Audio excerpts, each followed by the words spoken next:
is up, everyone, and welcome to the WAN Show. We've got a great show lined up for you guys today. Google has been found liable for false information provided by AI Overview. This is in Germany, so it might not necessarily be helpful to everyone, but it is a step towards holding big tech accountable for the false information that it propagates with its, let's call them sophisticated and yet foundationally flawed AI technology.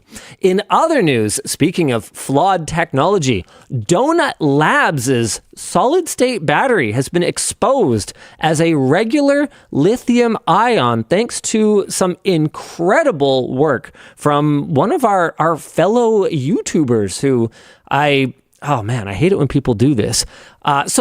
Whose name I'm actually going to use, unlike the way that people usually cite YouTubers, Ziroth.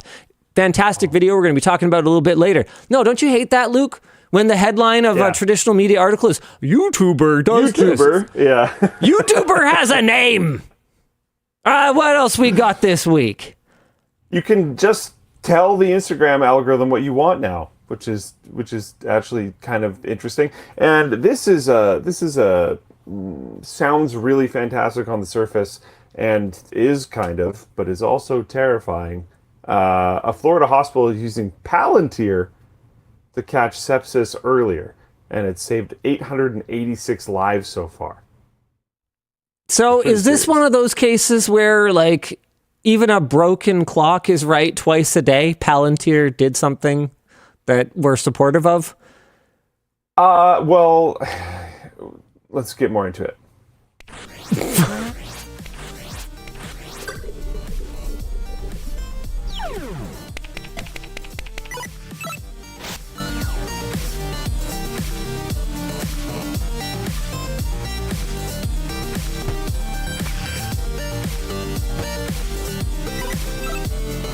The show is brought to you today by Odoo, OpManager Nexus, Squarespace, and server parts deals, alongside dbrand, our wrap partner, Razer, our laptop partner, and also Razer, that logo is supposed to be visible, I think, our chair partner. I'll be getting to this a little bit later. This is super cool, but it will come later.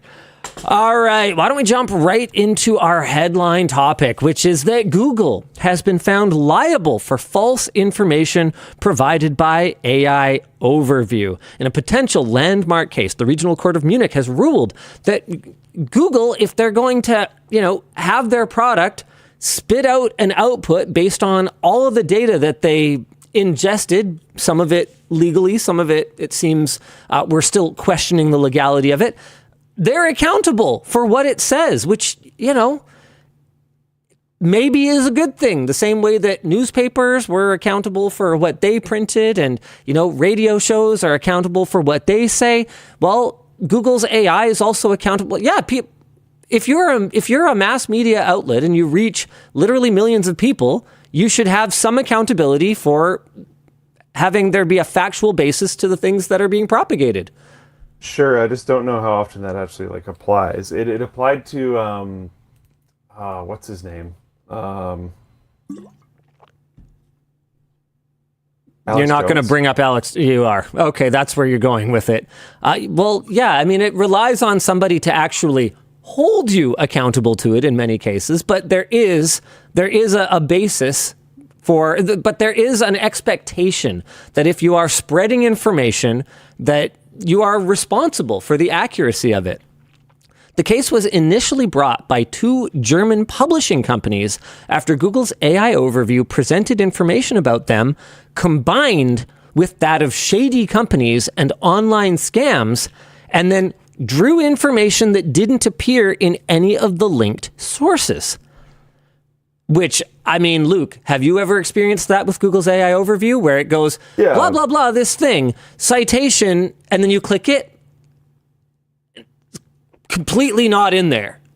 Citations by AIs are pretty sketchy in general, but this does line up. This was pointed out by Floatplane chat as well, but I think I lost the message. But this does line up with other things. There's customer support chat bots where what they say has been held as fact. So the customer support chatbot offers you something, and the company is held to follow through with it. Did I just see it? I thought I just saw it. Darn it. So somebody in chat pointed out, I think it was Air Canada. Yeah, Paige in chat said Air Canada was already held liable for something incorrect their support chatbot said. And I think there was other companies as well, not just Air Canada. So Google... Yeah, it kind of follows other things. Google pulled the classic defense of, well, users can fact check for themselves, and they do plan to appeal the ruling, with a spokesperson saying, this case focuses on specific and narrow errors, not the foundational way that AI overviews display web content. Right, but these specific and narrow errors are inherent to the way that foundationally AI overviews seem to work, at least at this stage in the game. Like, these hallucinations are not new. They're not an unknown. And to Google's credit, they do say in AI overviews that, you know, AI can make errors and that you need to check it or whatever. But like, I think there's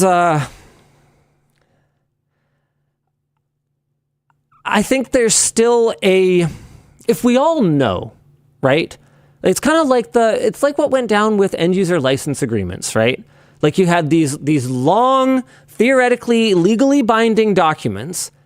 Everybody knew on both sides, the companies writing these end user license agreements, the people signing them. Everybody knew that nobody was reading them. So when push came to shove, it was ultimately found that if someone was not actually well informed and was not actually aware, then this stuff wasn't going to be binding. It didn't just absolve you of breaking a law, the fact that you wrote into your end user license agreement that you were like allowed to do it. So in the same way, if we know that people are trusting this stuff and that they're not noticing these errors and they're not actually doing the due diligence, then in my opinion, there's a certain responsibility on the companies that are putting this information, I'm going to put that in giant air quotes, putting this information out there to ensure that it is factual. And if it's not factual, who's accountable? Who's responsible? And yeah, Google's going to say the user. But like, I think Google knows probably better than just about anyone else that the user is just not going to do that work. Like, the entire premise of this feature is that we're just going to surface the information in an even more convenient manner because we know the user doesn't want to click through and read a bunch of stuff. That's the whole point. Yeah. So we have a few discussion questions here. First of all, should the AI pushers be allowed to use the public as their beta testers while they work out the kinks here? Is there a level? I'm going to clarify this, or I'm going to add a layer to this one.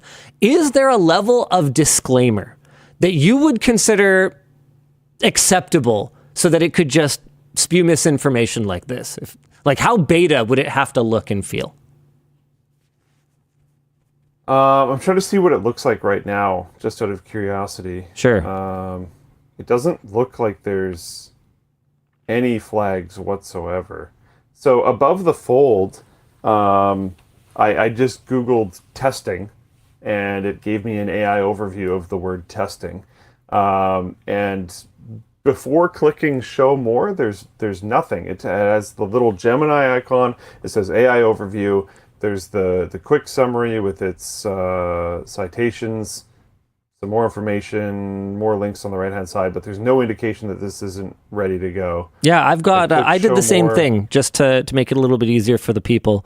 So it's got a couple citations here that makes it look very credible. Yeah. I click show more. Once you click show more, there's fine print at the very bottom that says AI can make mistakes, so double check responses. Holy crap. I actually, do I have that? Am I missing it, guys? Am I missing something here? It's on mine. It's right above where the chat input is, where you would type, just to the left of the like share, like, and dislike buttons. Uh-huh. Am I guys, help me out here. I feel like I'm gaslighting myself because I was pretty sure there was a thing. I do not see it. Whoa, I don't see it on yours. What the heck? Mine has it. What? What the heck? That's super weird. It's on my side. Okay, It doesn't always show. people are asking if I have an ad blocker. I mean, it shouldn't do that, but like, what extensions do I have? Also, I got nothing here, guys. Here's my extensions. What else we got here, guys? What else we got? do you want to open a private browsing tab and do the same thing? I would like to do that Curious. very much. Okay. Blah, blah. There it is.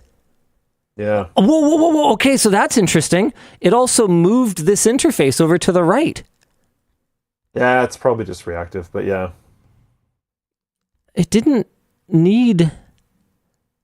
Yeah, but it went all the way from left aligned to right aligned, though. Oh, no, it's not quite left aligned. Oh, you're right.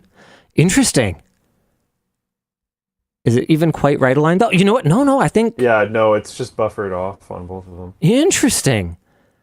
So it just didn't, for some reason, sometimes. I mean, man. Okay, so back to my question then. What is the degree of disclaimer that would be acceptable to you? Obviously, what I encountered just there with no disclaimer. And this is Chrome.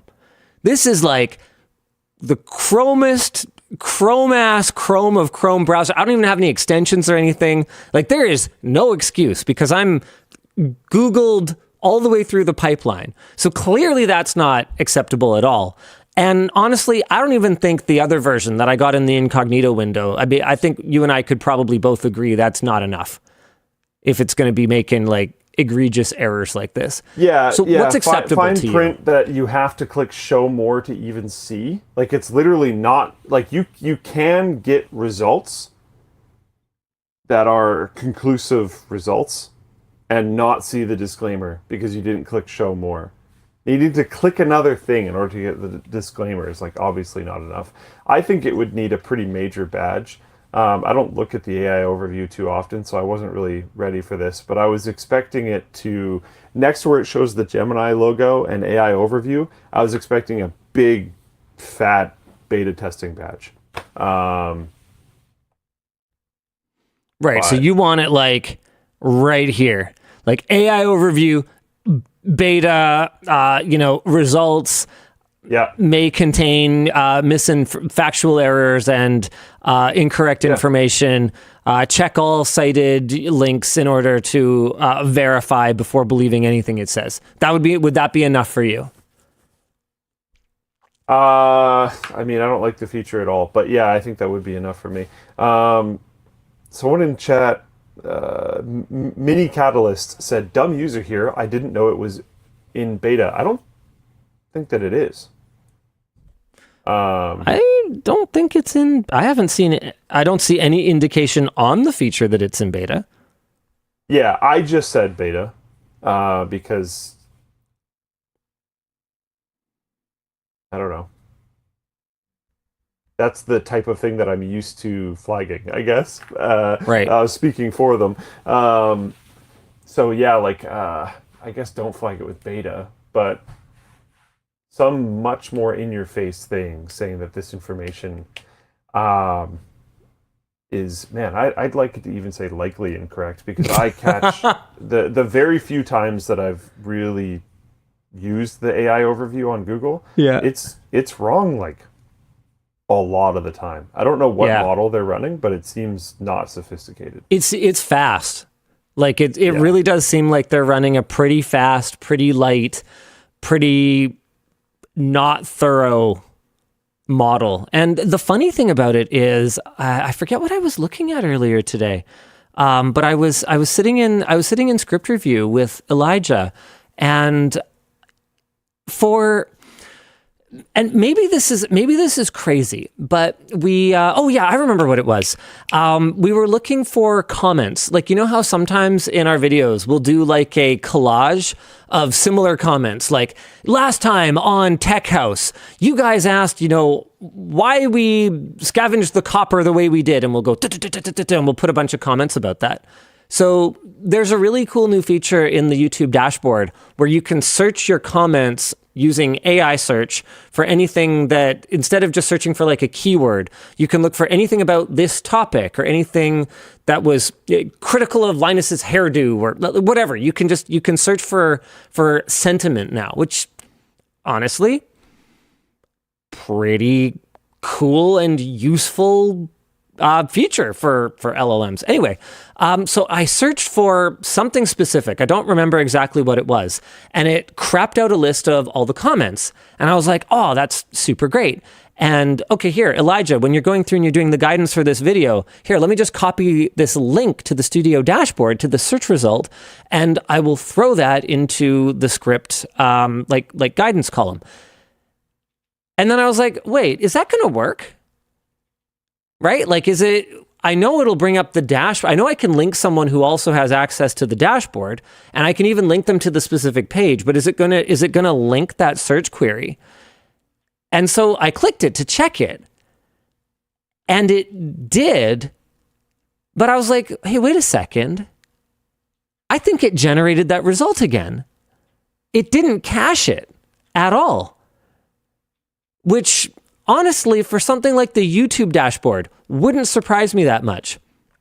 But for something like a super commonly searched term like this, like, did you get exactly the same result as me? Or did you get an LLM generated output fresh for you? Do you want to have a quick look? Yeah, so mine, I think I closed that tab already. Okay. I mean, you could just search again. I'll read mine and you tell me when it stops matching. Testing is the systematic process of evaluating a system. Already off. Okay. So here's a question for me. And you know, I am not a systems architect. I am not a deep expert on LLMs or anything of the sort. But what I do know is that right now we have big tech absolutely desperate to build more data centers in order to support their AI endeavors. We have just like a massive volume of use of products like search. And we have this technology that we've had for, you know, all of computing, caching, that it seems to me might be useful. So why would they run like a crappier model that, to your point, yeah, I've noticed that AI Overviews makes a ton of mistakes, like more than other better LLMs makes.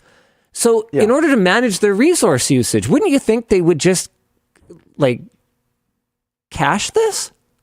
Or like cache common queries, update them once a day, once every couple days? Like the definition of testing is not going to change between now and tomorrow. Yeah, and I find it interesting because before, if I would Google something, like a specific word, and I would do this very often, it would surface a definition. Sometimes I've done this in the past, and maybe they don't want me to do this, but I've done this in the past where sometimes I'll Google something for a spell check. Yeah. Because the Google search will be like, you spelled this word wrong, right? Now it'll think I'm like trying to talk to it. And I run into some weird scenarios. I like Google is genuinely significantly less useful for me, and I've been using it way less. This is interesting. Since AI Overview became a thing. This is interesting. They're doing at least a little bit of caching. Chat pointed out that my two search results, one in my regular browser and one in my incognito tab, did return identical results.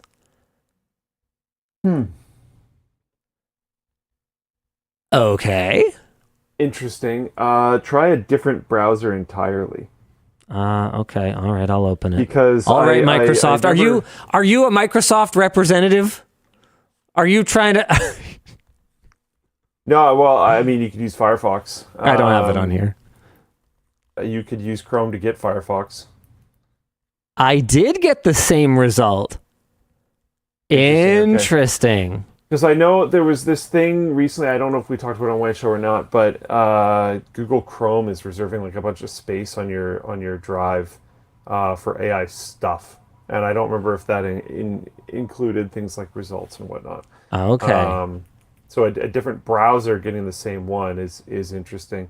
Someone in chat, I just saw it.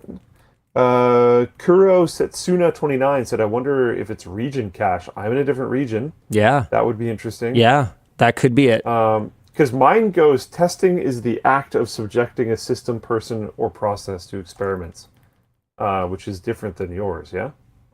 It's close, but different, right? Yeah. Yeah, little bit different. And I refreshed the page and got the same thing. Let me try in a different browser. Okay, all right. This has become kind of an interesting rabbit hole. Sorry, guys. I know you were expecting WAN Show, but I mean, this is WAN Show. This is kind of WAN Show. Yeah. Testing.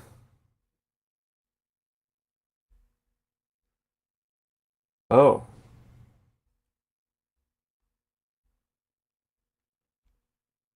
In Firefox Based on this device, I'm not logged in. Mm-hmm. So it's figuring out my geolocation and making everything Mandarin, I'm guessing. Oh, that makes sense, actually. It did not give me an AI overview at all. Okay, then. Yeah, Can I that checks force out. it to English. Trying to do URL things. Testing. Avon Fox says it's probably quicker to regenerate than to pull from cache. Yeah, but that's exactly what I was kind of wondering is, like, are they better off using a better model and then using caching versus a super light model that, like, makes a ton of mistakes? Especially when it's something that, you know, is a pretty static outcome, like something that is not going to change from day to day, like the definition of a common word, for instance.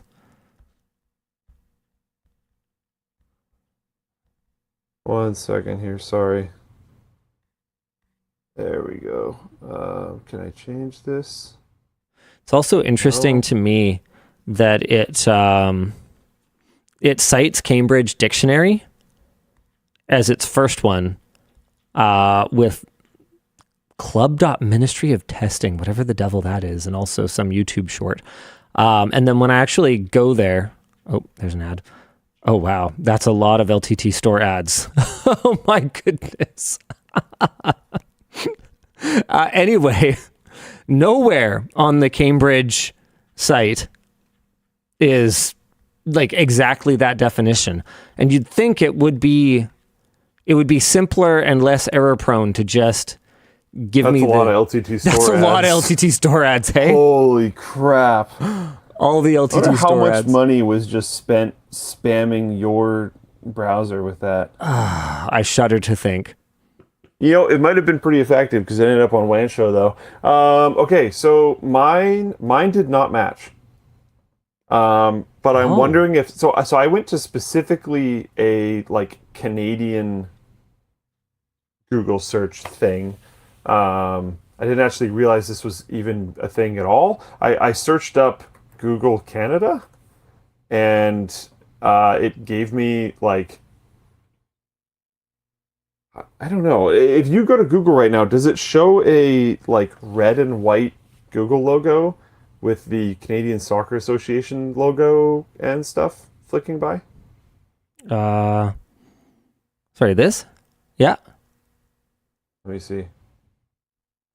I gotta wait for this thing to catch up. Oh, yeah, okay. Okay, so I got that, basically. And I searched on there. Yep. And now I got testing is the act of evaluating, measuring, or examining the capability, safety, or characteristics of something. And then blah, blah, blah, blah, blah, blah. Is that the same as yours? I don't... Because that is very different than my previous one. Not quite. Systematic process of evaluating a system, product, or idea to determine its functionality, performance, or safety. Yeah, so it shuffles things around a little bit.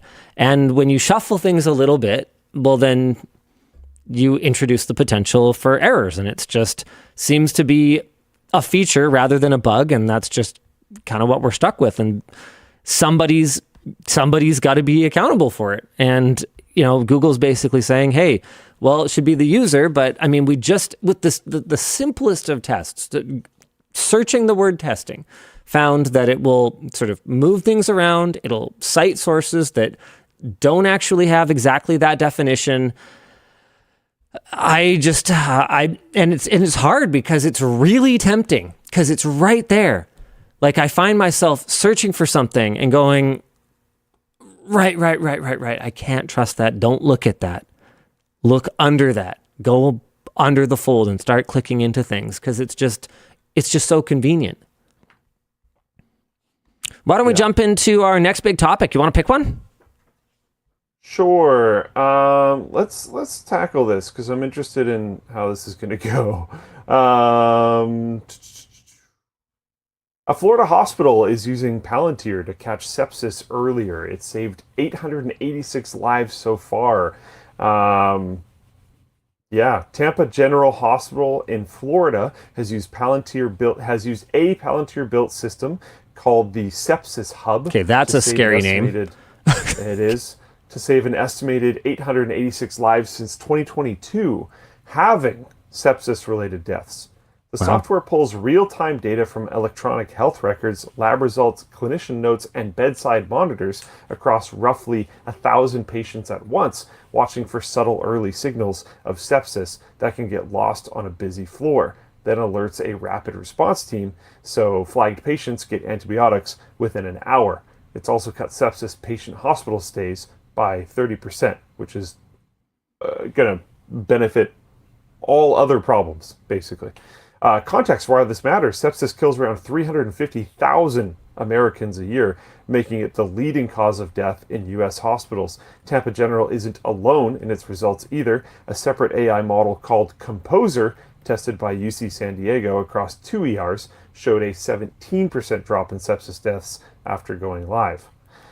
The discussion question is, if an AI system can demonstrably have sepsis deaths at one hospital, what's actually stopping every other hospital from deploying the same kind of tool? I think the thing stopping it is cost, sure, but also rigor. Like they have to verify that this thing actually does work first. I mean, now that it's working, I think that will probably help it to become something that would be desirable. Yeah, you need to make sure elsewhere. It's not doing anything else potentially bad as well. But it is probably pretty good. And obviously, you can't exactly balk at 886 lives. And I think the families of the people saved would probably even be annoyed that I even brought this up. But one thing that flagged me immediately when reading this is that Palantir is receiving the health records, lab results, clinician notes, and all the details from the bedside monitors of every single patient at this entire hospital. Well, roughly 1,000 patients. I don't know if it's every single one. I think that's everyone at the hospital. I think it's everyone at the hospital that has those things. I could be wrong, but I think that's the case because their note here. The other thing that I thought was interesting is it's not just patients with sepsis, because they're trying to do early warning detections for patients getting sepsis. So I think they're just if you're that wired up. I think your initial assessment was right. By the way, this is hilarious. AI overview. Tampa General Hospital is licensed for 1,354 total beds system-wide across the blah, blah, blah, blah, blah, blah, blah, blah, blah. About Tampa General Hospital. Tampa General is licensed for 982 beds. Right under it. Beautiful. Fantastic. I honestly, I find mistakes in the AI overview like almost every single time I use it. I hate it. It has genuinely made Google significantly worse for me.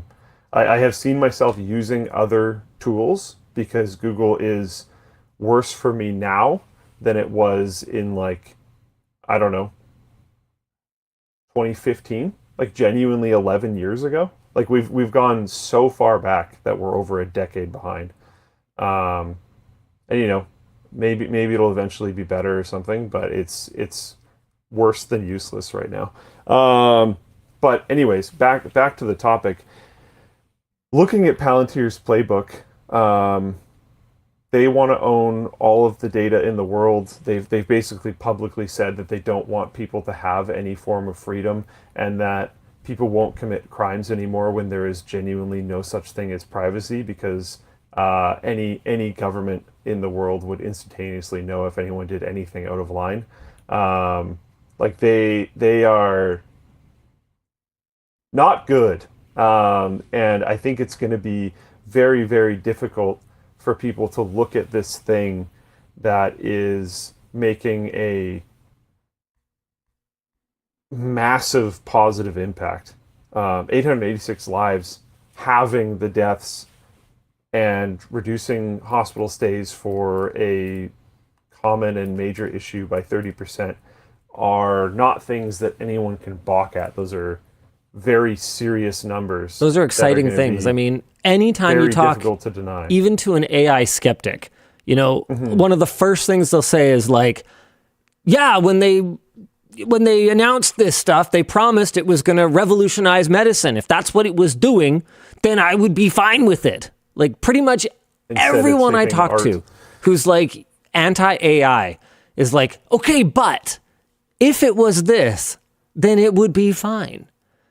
It's just that, unfortunately, you've got companies like Palantir that are doing that stuff where we're saving human lives, which seems like a pretty useful and noble endeavor for AI, but also using it as a means to collect that data to pursue a lot less comforting future outcomes. Yeah.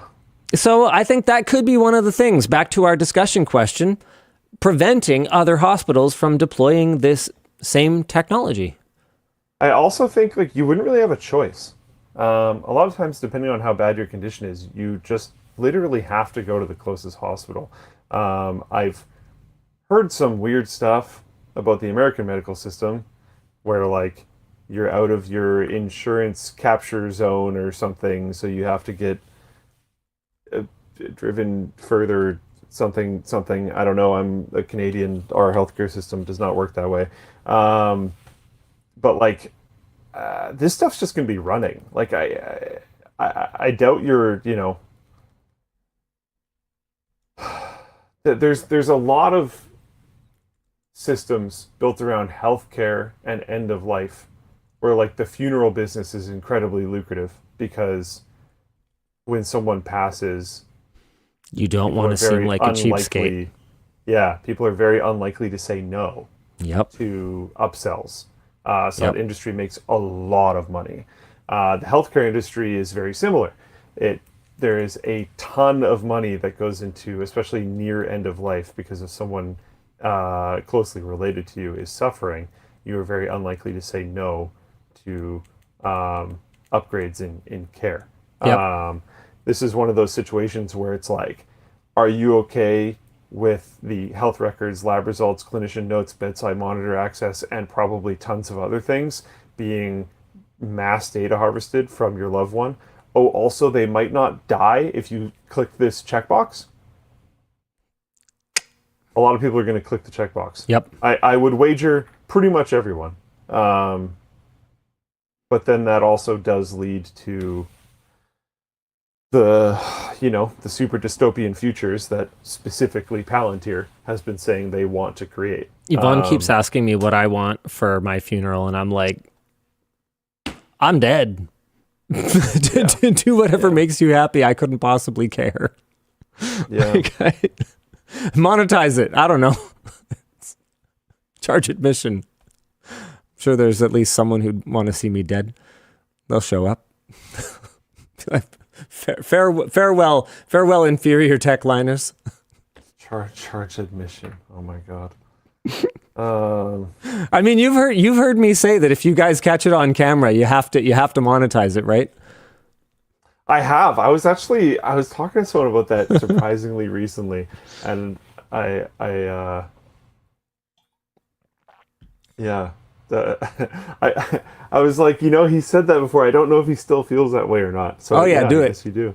Yeah, Do it. I mean, everyone's got to get their severance and everything. If for whatever reason we can't keep going without me, right? You got to milk it as good as you can, as long as you can, and then when it's over, it's over. And it was a wonderful ride while it lasted. Man, okay, sorry.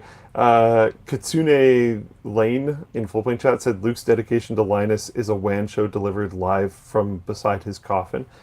That would be so depressing because it would be so long. Open casket, I hope. I'd have to sit there like open casket for like 4 hours. Oh my god. Oh. Here, practice. I can't even hold on one second. I gotta. Oh. How long could we keep the streak alive? I mean, would you bring my ashes and put them next to you? You and Dan can just do the WAN show and just put me on the shelf. I think from the Urn show. Oh. It's just the sponsor spots can just go to like an Urn camera. We could make the lid go up and down like the Canadians on South Park. If anybody sends a comment that's a direct question for me, you could just cut to my camera and then just leave it there for a bit and then cut back and keep going. Awkward silence. The one place I draw the line though is no LLM resurrection of me. I am one of the people on Earth who would be relatively easy to LLM in honestly a pretty accurate fashion. But yeah. I don't consent to that. I don't approve of that. Could we so I'll just on the Urn camera, I'll just have to like flap the lid of the urn to pretend you're talking and just try to you have to puppeteer it. You can even do the voice. Yeah. Okay. Yeah. I'm fine with that. I don't know who outside of Dbrand would accept those ad spots. I mean, Dbrand would do it. If Dbrand's still around, they would do it. Yeah. I can find out. Also, laughing about flapping your urn. I'm in a rather public place, just so viewers of the show know. I'm at Li Hua Hong. I've featured this place a couple times. There was one time somewhere around 10 years ago in the Destin Internet Cafes video that I featured this place. And then there was also a short a little while ago. But I needed a good internet connection. Mm-hmm. So I was like, we were having some issues with hotels and their internet connections. So we just decided to do the show from here. And people can definitely hear me. Nice. Hold on. My rep's typing. There's a robot typing. I said you would sponsor wrapping my urn, right? Yeah, I'll schedule it too. Classic. Yeah. Not surprised. Yeah, that checks out. I mean, they've tried to kill me enough times, sending me packages full of broken glass and whatnot. I got a comment. Maybe that's why one. They're just annoyed they haven't been able to do that type of an ad spot yet. They've been waiting for so long. Oh man! All right, we should probably jump into our next topic here. This is on the surface kind of cool. You can apparently just tell your Instagram algorithm what you want now. Instagram is expanding its Your Algorithm feature to the main feed, letting you directly tell the app what you want to see. It shows you a list of topics Instagram thinks you're interested in based on your activity, and you can add topics that you want or remove ones that you don't. Changes will carry across Reels, Explore, and now the main feed since it's all one system. It started in the US and is rolling out globally in English. Instagram head Adam Mosseri framed this as fixing a one-sided relationship. The system learns from what you tap and watch, but you've never been able to just tell it what you want. He credits large language models for making it possible, since older ranking systems ran on data that no human could read, while LLMs can now sort content into plain language topics. For now, it is limited to topics, but Instagram says that controls for specific people, moods, and content types are coming. I mean, I think it's a good thing. It seems like what it always should have had the ability to do. I recognize the challenges around metadata and tagging and how manual something like that could be. I can see how LLMs could help with that, but also, I mean, we've spent 90% of the show so far talking about how fundamentally flawed they are and how often they make mistakes. This will be abusable. I don't know if there will be a reward in abusing it, but this feels like it is going to be susceptible to Spider-Man and Elsa style issues. For people that don't understand that reference, kids YouTube years ago was taken over by some really weird content of people cosplaying as Spider-Man and Elsa and other characters and doing some weird stuff that you wouldn't really expect to be on the kids' side of YouTube. But it got there because of the framing of the video. And I could imagine that something similar could happen in this type of system. I think the reward is... I mean, the reward of Spider-Man and Elsa was always... in AdSense? Well, I guess, yeah, AdSense. So maybe, yeah, more reward than for just getting views on Instagram. But there's also the reward of just getting clout and building up followers on Instagram. Social media accounts are worth money. Yeah.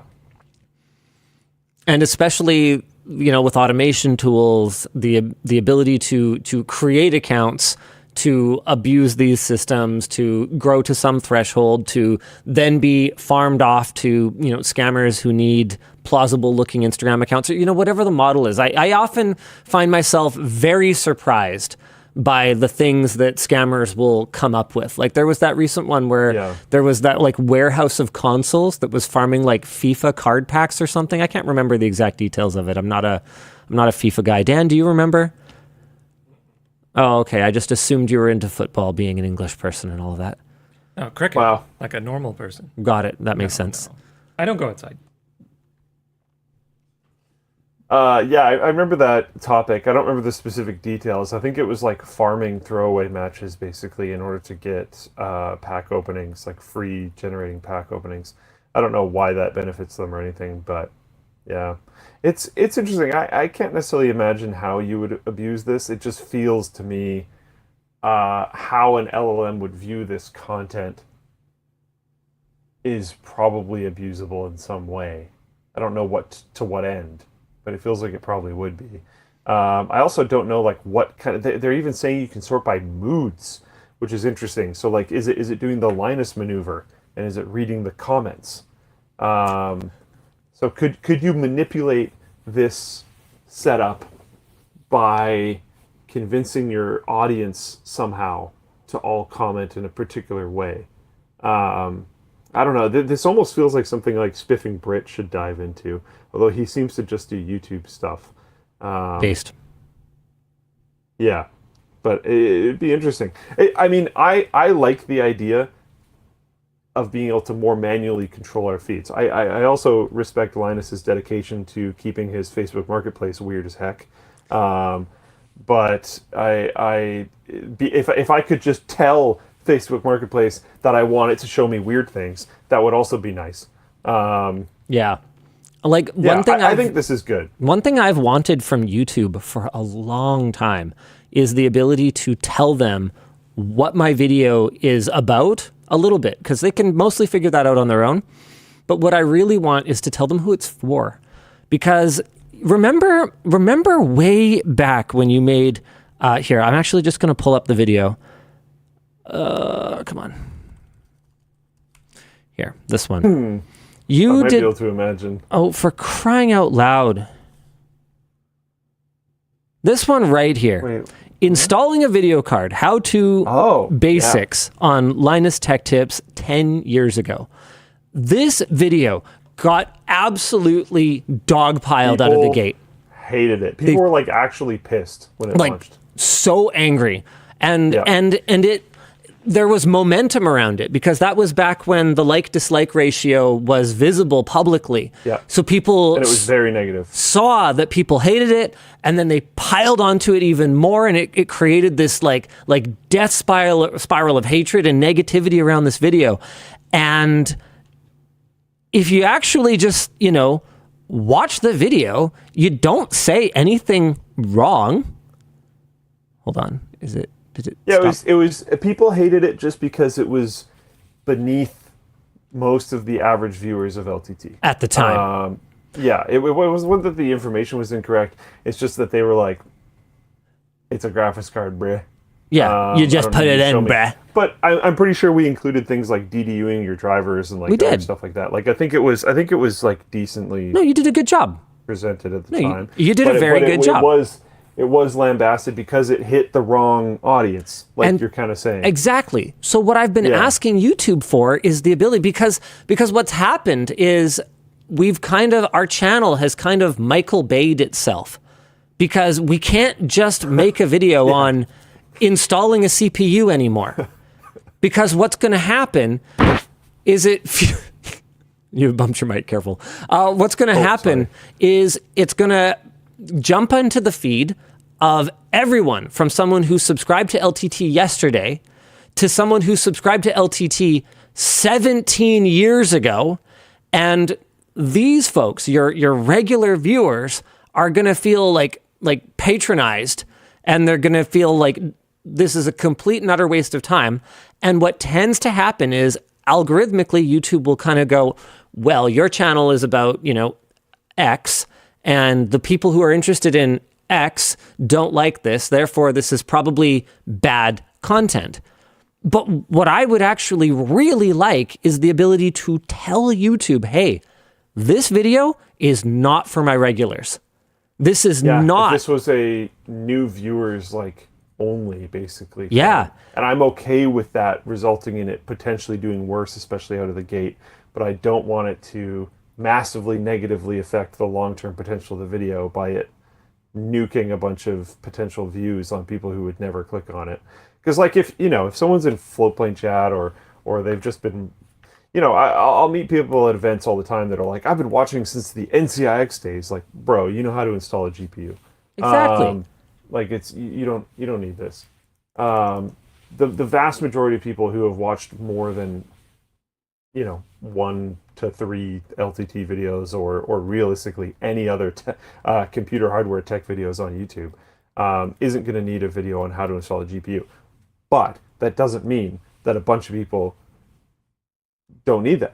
So here's another great example. What's the first time you've ever built a computer? If you just spent a bunch of money on hardware and you want to build a computer for the first time and you don't have an in-person mentor, you want to make sure that you don't ruin this incredibly expensive component as you put it into your computer. You might want to watch a little video on how to install it. Yeah, and so we wanted, that was supposed to be a series. That's why the title is appended with this how-to basics. I had in my mind that I wanted to create 3 sort of series of to really get back down to tech tips and do how-to basics, which was kind of a play on how to basic, which was kind of a viral thing at the time.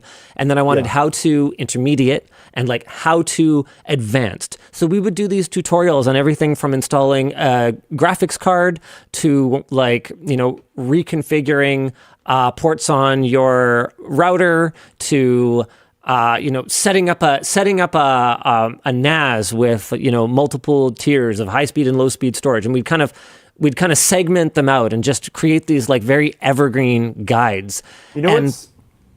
Sorry. The reception to it was so negative that we did a couple of them. And we kind of went, well, holy crap, we can't do this. And then ultimately, years later, that like-dislike ratio actually totally turned around, and the video now has 2.3 million views. but that's not nearly as many as it probably would have if it hadn't had its growth stunted right at the beginning there.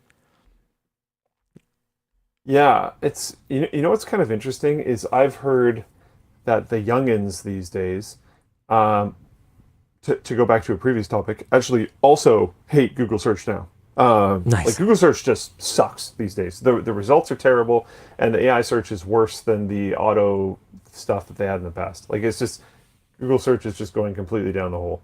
But a lot of the youngins are using like TikTok for search, which hurt my brain a lot when I first heard it. But apparently it's because they're using it in the way that a lot of us probably use YouTube, which is where we look it up, like, you know, how do I fix my washing machine or whatever. Yeah. Here's a weird question. Someone in chat said that Instagram has like a trials feature where it won't send it to your subscribers or something. I lost the message. Andrew Candy, Instagram can kind of do this with trial reels. It doesn't send them to your followers. I don't know exactly how that works, but maybe the How To Basics series, maybe with a different name, not sure, could return, but in shorts format. I could see How to potential install a there. graphics card, but the shorts version. How to install RAM, but the shorts version. It can also even work in long form, though. Here, Dan, I'm just gonna see if my laptop is working. Oh yeah, there we go. So I'm on my daily driver here, so I'm logged in. So here's an example of one that kind of shows how bad this can be. So we uploaded like just building a PC, you know, just a build guide for the first time in like ages. So first day performance of this video was 458,000, literally half of the upper end of our typical range, like absolute bombed out of the gate. And then eventually the algorithm figured out, oh, okay, yeah, oh, this is a high quality video that just the subscribers to this channel were not interested in. Shwamp! Now it's more than double the high end of your typical range. And just, you know, daily as the English speaking world awakens and sleeps and awakens again, it just gets views. But it would be but it doesn't always work out that way. So, right, the other one that I was going to pull up was Riley did a $1,000 gaming PC. So here, we'll go back to Linus laptop. This one also bombed out of the gate in spite of the very likable Super Riley, and then never found that audience. And you know what? Maybe we just, maybe just didn't, work. Maybe $1,000 guide was not as good as a $2,000 guide, or whatever. I don't know the exact answer to why one of them went and one of them didn't. But I've been telling Google for years, I would just love to be able to just tell you. I can tell you, I know who it's for. And as a variety channel, it's something that we've struggled with our entire existence, and I think we struggle with more and more now, where one video on our channel one day is touring a data center, and then the next day is like tearing down the walls of the tech house so that we can run conduit and low voltage wiring. And then the next day is a review of a Steam controller. Like, we're all over the place. And I have noticed that algorithmically they just don't know what to do with us compared to a channel that is more predictable. Like, even within the tech niche, there's other channels that are more predictable in terms of their tone from one video to the next. And I'd love to be able to just say, hey, this is for people that are super into biohacking, or this is for people who are really into enterprise hardware, whatever, right? But I can't. Yeah. There's breaking Anthropic news, by the way, that we should probably acknowledge, because chat is exploding. I'm working on that about literally this right now. Basically, they issued a statement. The U.S. government shut them down. Statement on the U.S. government directive to suspend access to Fable 5 and Mythos 5. Yeah. Citing national security authorities, the U.S. government has issued an export control directive to suspend all access to Fable 5 and Mythos 5 by any foreign national, even those inside the United States, including Anthropic employees. So this feels like, yeah. To ensure compliance, they have just turned Fable 5 and Mythos 5 off for everyone. This just happened. Dan pointed this out in Floatplane chat, but this is probably the best marketing anyone on the entire planet could have asked for. But yeah. I actually think this might be, hilariously, the whole marketing angle might not be the goal that the U.S. government wanted, because I suspect they are still in a bit of a tiff over when Anthropic stood up to them a little while ago. And with the IPOs coming soon, I suspect this might have been an attempt to hold them back, actually. But I think, just like last time, this is ultimately going to be just like an insane marketing move, promoting the absolute heck out of Anthropic. The including internal employees thing is wild.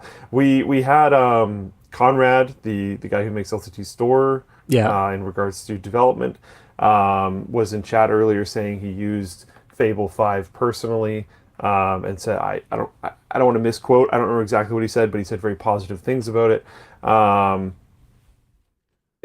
Very interesting. Honestly, the frontier models that are coming out right now are pretty nuts. Yeah. Mackery Squared in Floatplane chat said, "Not me, currently using Fable 5 to rewrite a whole platform." Yeah. Wild. In before U.S. citizens start reselling their access to Fable 5 to foreign nationals. If only there was some technology that could make it so that you could appear as though you were in a different region than you were. If only there was some way to pay for things with a, US bank issued payment method. If like this, I don't know how they could possibly hope to enforce this once they actually do re-enable Fable 5. Yeah, that's what I was going to say. Is like I don't think it's going to be as simple as a VPN, which is why they actually shut it down. No, but you will. But you'll need. But it won't. Someone will overcome it. This ain't going to be impossible to overcome, no matter what. At the very least, does. I suspect it's going to be people individually reselling API key usage somehow. But it's wild. Verified US ID requirements incoming. Maybe. Yeah. Okay, I'm not going to say who said this, but somebody said, "I got a notice on a litigation hold on all communications about Anthropic. Am DOD employee."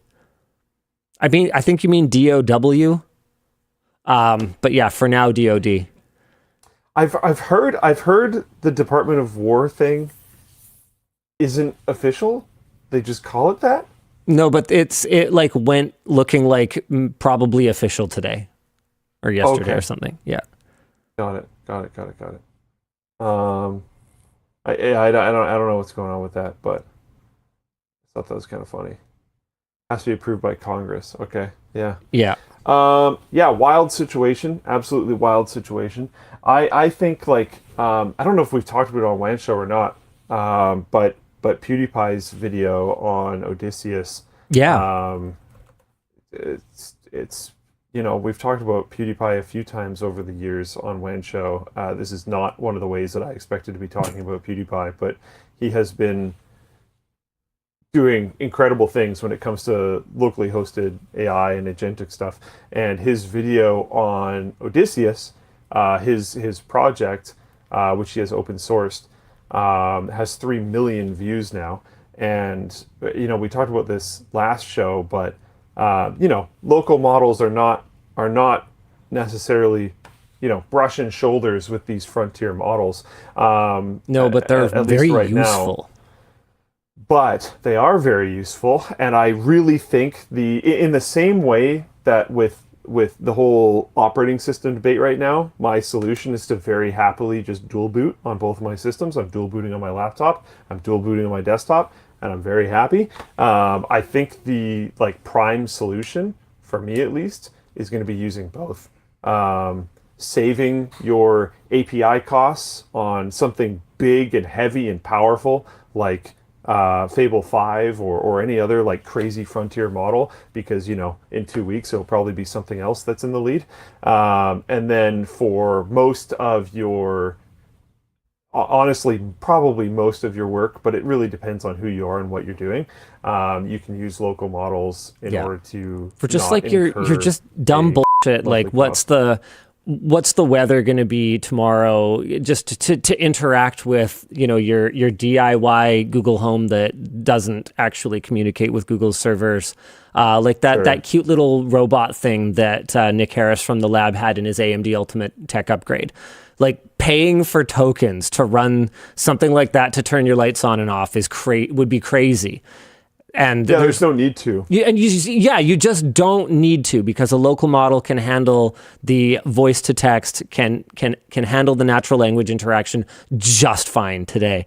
But there was that guy in chat who said they were using Fable to rewrite an entire system, and it's okay. Yeah, you're not doing that on your RTX 3070. Yeah, okay, sure. You can do quite a bit with local models, and it might do pretty well. But, yeah, Atomic says Quen 3.6 is phenomenal, and that happens to be that was actually one of the first things that Nick Harris asked when we were meeting with Nvidia at Computex was, okay, neat, impressive demo. What are you guys using? And Quen 3.6 came up immediately. It seems like it's just basically beloved right now for anyone who wants to run local AI. Yeah, it's there's a lot of different things. If you're scared of running stuff, again, I would highly recommend watching the PewDiePie video. But he talks about a part of the Odysseus system called Cookbook, where it helps inform you based on your system hardware what you can run. So if you're what the heck is a Quen, it can kind of handle those portions for you, or at least majorly simplify it. But yeah, the local hosting stuff was incredibly interesting and is now taken a massive leap forward in how interesting it is. And the frontier models keep being mind-bogglingly insane. And it's quite the time for terrible things to happen. Yeah. Anyways. Topic move on? No, it's time for us to do our Creator Warehouse announcements. This week, we are launching a pretty fun one.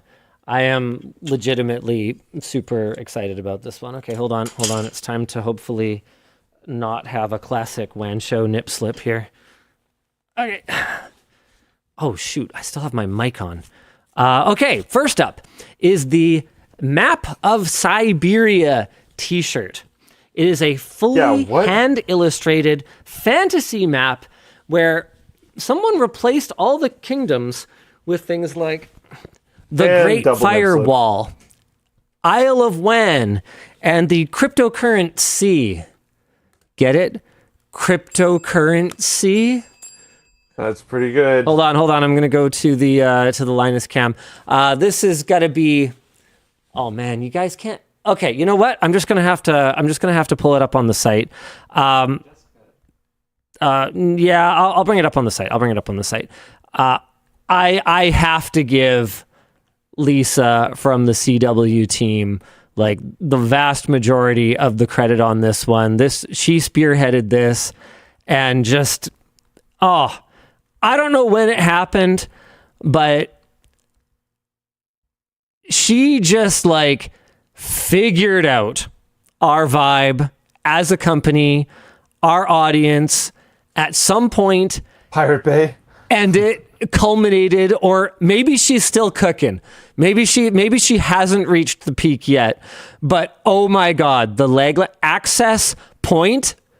You have got to be kidding me. That is the funniest shit. Control plus C is really good. I like that one. Yeah. The poisoned cache. Port 80. Network bridge. Of course, this had to be there. This is quite informed, actually. Right? What the heck? The bits. That's cool. The bytes. I asked her, I was like, do the bytes have exactly 8 times the landmass of the bits? And she was like, don't overthink it. I'm like, okay, all right, fair enough, Lisa. All right. I Hold on a second. I got it. The data mines. 27032. Oh, interesting. Interesting. Don't worry about it. Don't worry about it. Yeah. Absolutely incredible design. Super cool. Are these up right now? Yeah. Okay, Yeah. I didn't see a link in the doc. Map of Cyberia. Oh, I see. There it is. T-shirt available now in regular and tall. So make sure you guys are getting in there. Oh, we don't have a lot of tall units in the XLs, double XLs, and triple XLs, at least on the global site. And great photo shoot, as always. This has to be Tynan. There's no way this isn't Tynan. It's Tynan. No, it's Dan. That's me. Did you borrow Tynan? Okay, this one's Tynan. The ones outside are Tynan, yeah. Okay. Amazing. I know he's into that stuff. I didn't know you were. Did you borrow his stuff? It was actually somebody else's stuff. Oh, really? There was some other guy who lent us a set of armor. Oh, that's super cool. Hold on one sec. Am I getting this correctly? The olive one has the large map on the front, but the black one has the small logo on the front, the large map on the back? Yeah, so we couldn't decide. We couldn't decide whether to do olive or black or here, if I switch over to the black, you'll see this one has the map on the back, and then it has the just the Cloud Kingdom on the front. So we kind of tried both, and we'll kind of see what people are more into. I'm not going to spoil anything by saying who thought which way, but they're both really cool designs, and I'm so interested how the sales of this go. I'm so interested because I've always personally, like, I think this shirt is wicked. I'm going to try, if there isn't one sitting there for me already, I'm going to try to get the black one in XL tall. But the reason why I'm going to get the black one is because I always love the small logo over the heart with, is that my size? sorry, it's a medium. Darn it! I always really like the small logo over the heart and then the big thing on the back of the shirt. Yeah. That's always my favorite shirt design. But I'm wondering, like, is that just a me thing, or is that... No, it's a lot of people thing, but we also felt that the way that this design doesn't pop as, like, okay, here. No, I agree. That is a good point. Like, That this is a very good lot point. to wear on the front. This is actually not as much. Yeah. No, I agree. It's So- very interesting. Yeah, And it's also not like a huge logo. If it was a massive, like, your entire torso Linus Tech Tips logo, yeah. that would probably kind of suck. But instead, it's like a cool design full of fun little Easter eggs and stuff. Yeah. Like it's... And there's the shirt that must not be named, that doesn't exist anymore.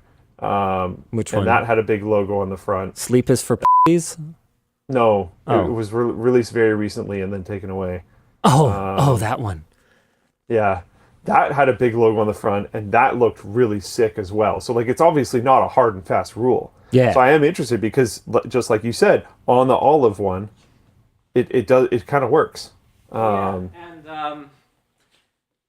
one that I do have an XL tall here for you is this one. Was our See, best. that also works. This was our best-selling T-shirt in a long time.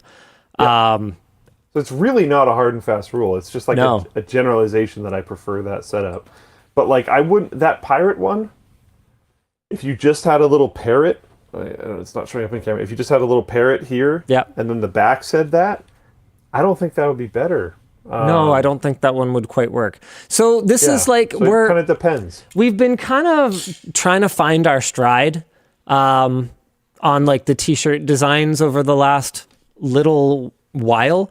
Like I think we had I don't want to get too deep into like sort of the internal stuff, but you guys might have noticed that whether it's sourcing the blanks or whether it's having designs ready or whether it's having both of those things at the same time, we haven't really focused on t-shirts for like a couple of years at this point, whereas it used to be that like every other freaking WAN show we were announcing another t-shirt, and t-shirts were like a big part of LTTStore. And then for a long time they basically haven't been, but I think over this last couple, like I obviously haven't seen any sales figures for this one yet, but I love it. The design team freaking loves it. Like we love it. So we're really confident in it. But as you can see, we're still kind of mixing it up in terms of, okay, do we do little thing on the front, big thing on the back, big thing on the front? Like what's the, what's our current meta going to be? So we're going to let you guys ultimately decide that. That's very interesting. I'm specifically interested in the sales of this one with my little I like the small logo thing, because I think this one is a strong example of the big image on the front being cool. Yeah. So it's like a good test. Both are cool. Theory, I think. But wait, there's more. Where is it? There's also, our new arrivals could probably stand to be cleaned out a little bit. Whoops. The desk pad, is that what you're talking about? Yeah. So there's also a desk pad. How fun is that?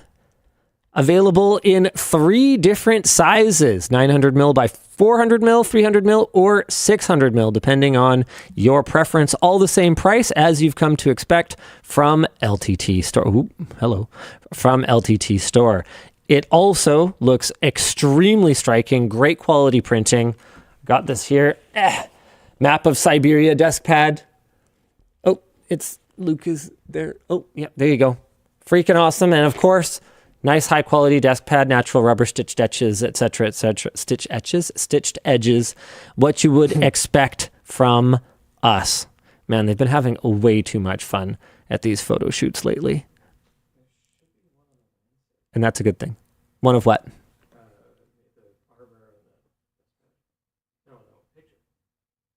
Oh, really? Unless it's not on there. Oh, I didn't see that one. Sorry, Dan. I didn't see it. Anyway, those are our new launches for this week. And you can check them out at lmg.gg/Cyberia, which is spelled like cyber and then IA. And it's a perfect time to pick one up because we're live, which means that you can send a comm. We might need to change the name again. Well, whatever. For now, they're called checkout messages, comms. And the way that they work is all you got to do is fire up LTTStore, add something that catches your eye to your cart, boop-de-boop, view your cart, and in the checkout, you can type up a message. It'll go to producer Dan. There he is, who will respond to it or just like pop it up on the stream if it's just like a shout out for someone, or he will curate it for me and Luke to respond to. Dan, do you want to hit us with a couple of comms? Sure thing. Linus, your 40th level is coming up. Do you plan on celebrating it in a special way? How about writing a biography or even an autobiography? I'd read a success story. Also, more non-black t-shirts, please. I'm flattered, but I am not planning to write an autobiography. I started making notes like a couple times for something like that, and then I just have not had the time to do it. I don't know. Maybe I've just not thought about it the right way, because I was really surprised when I found out that someone as private as Linus Torvalds had written an autobiography. And when I asked him about it, he basically was just like, well, try anything once, including write an autobiography, apparently, because he's a really modest guy, and he's a really modest, really private guy, and that didn't really align with write an autobiography. But The writer actually talks about this in the autobiography, or I guess it's not really an autobiography, but it's like it's got a lot of autobiographical elements, but also a lot of observations from the author. It's kind of like a mishmash of both. And the writer actually talks about the process by which he convinced Torvalds to do it. So maybe, I don't know, maybe I just haven't heard the right pitch from a ghostwriter. I also just don't think I'd be comfortable with a ghostwriter writing it. I feel like I should write my own thing. I literally, people ask me, like, what do you do? And more than anything else, I think more than a host, I think my greatest contribution to LTT is writing. I don't think people realize how much of what is done at Linus Media Group has been touched at some point by my pen. Not all of it. It's all of it. It's not all of it. Every single mistake. It's all Linus. Thank you for that. Even if it's just a Labs article that doesn't have him credited, if there's a mistake in it, it was Linus. If there's not a mistake in it, it was someone else. All right. Anyways, did I answer the question? I don't remember, and I'm having a hard time logging into the dashboard. No, I think that's probably good enough. All right, cool. Good Next. chat. Hey, DLL, what's the most recent book you've read or are currently reading? Oh. Ooh. What did I pick up recently? Trying to remember. I read Breakfast with Maury a little while ago, but that was a while ago. I think I read something more recently than that. Give me a second here. I've reverted to my teenage state, and I've been reading old Foxtrot collections during my midnight snack breakfast cereal lately. So that's been fun. I love Foxtrot. It is fun. I actually had no idea he still publishes Sunday strips online. Shout out Bill Amend. Man, there's no way to go sort by recent. My goodness.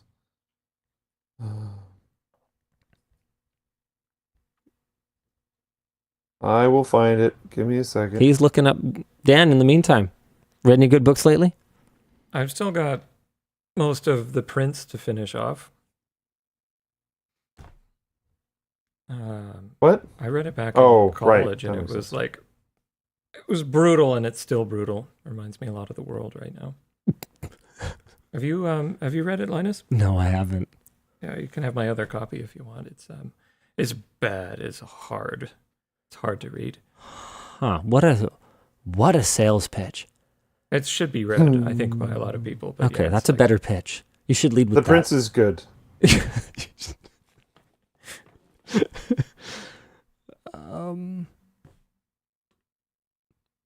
Holy crap. You know what, Linus? I can give you something fun. Oh, there it is.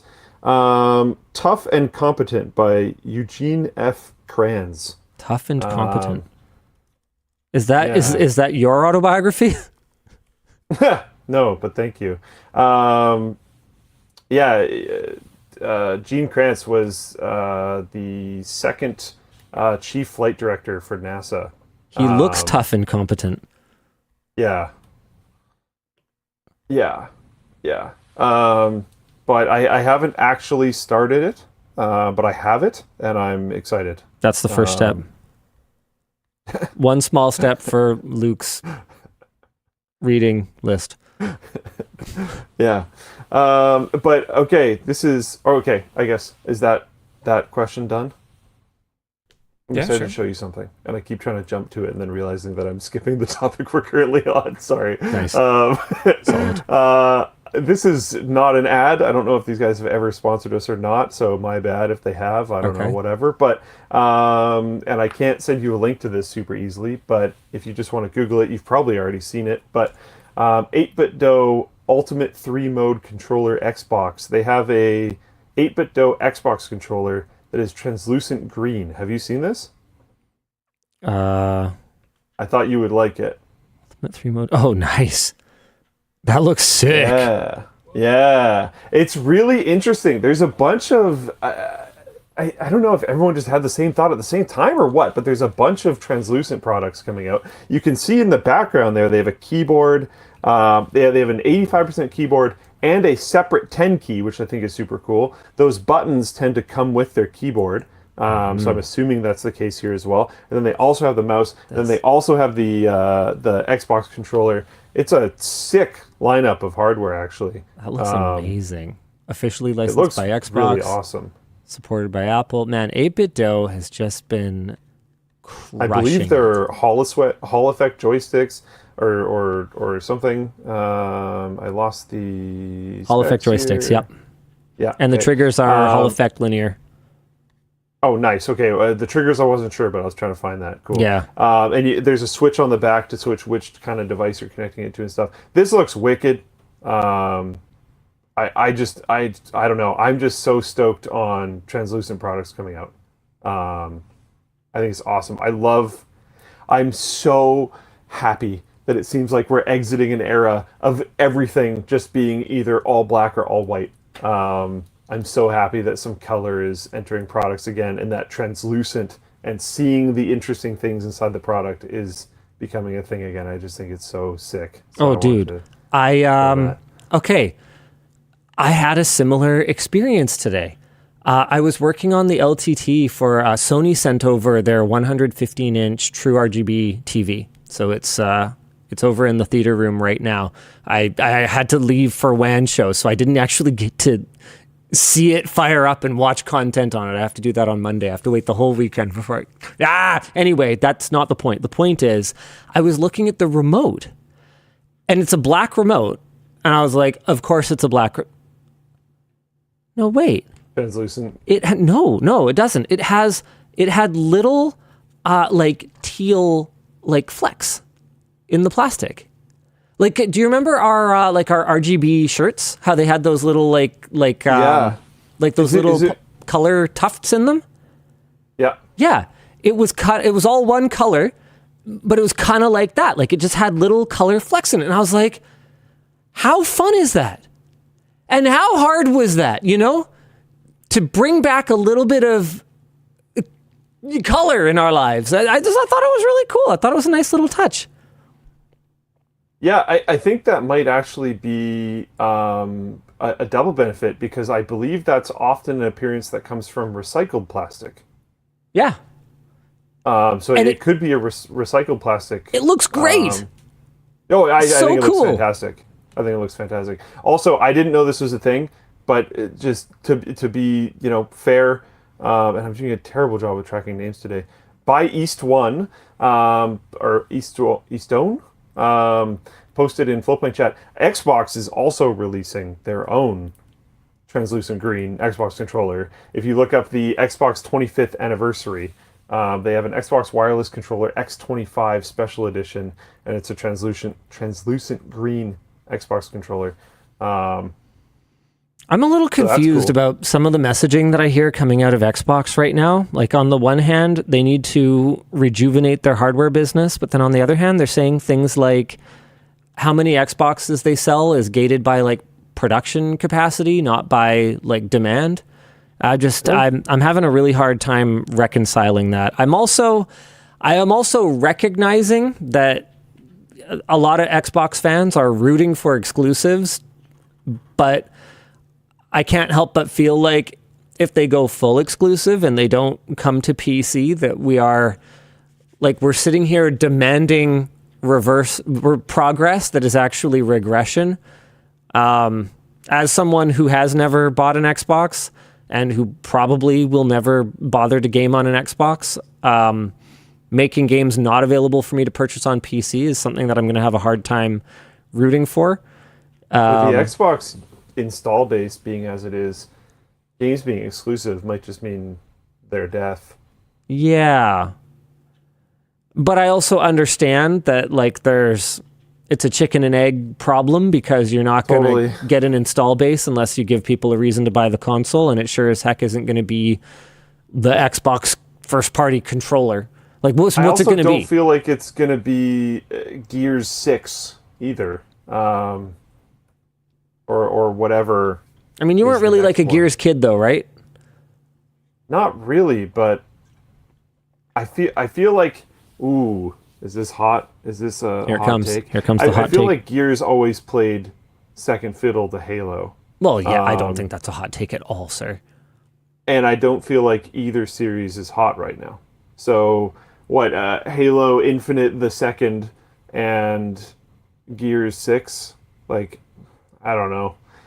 Whatever that thing they're doing is with uh, the first Halo that they're recreating, the they're new making remaster. 3 new missions. So Yeah, I don't think that's going to sell consoles either. I was chatting with Plouffe about it, actually, right before the show, and he was like super bearish on it, and then just saw the latest updates, and he was like, "Yeah, I'm psyched now."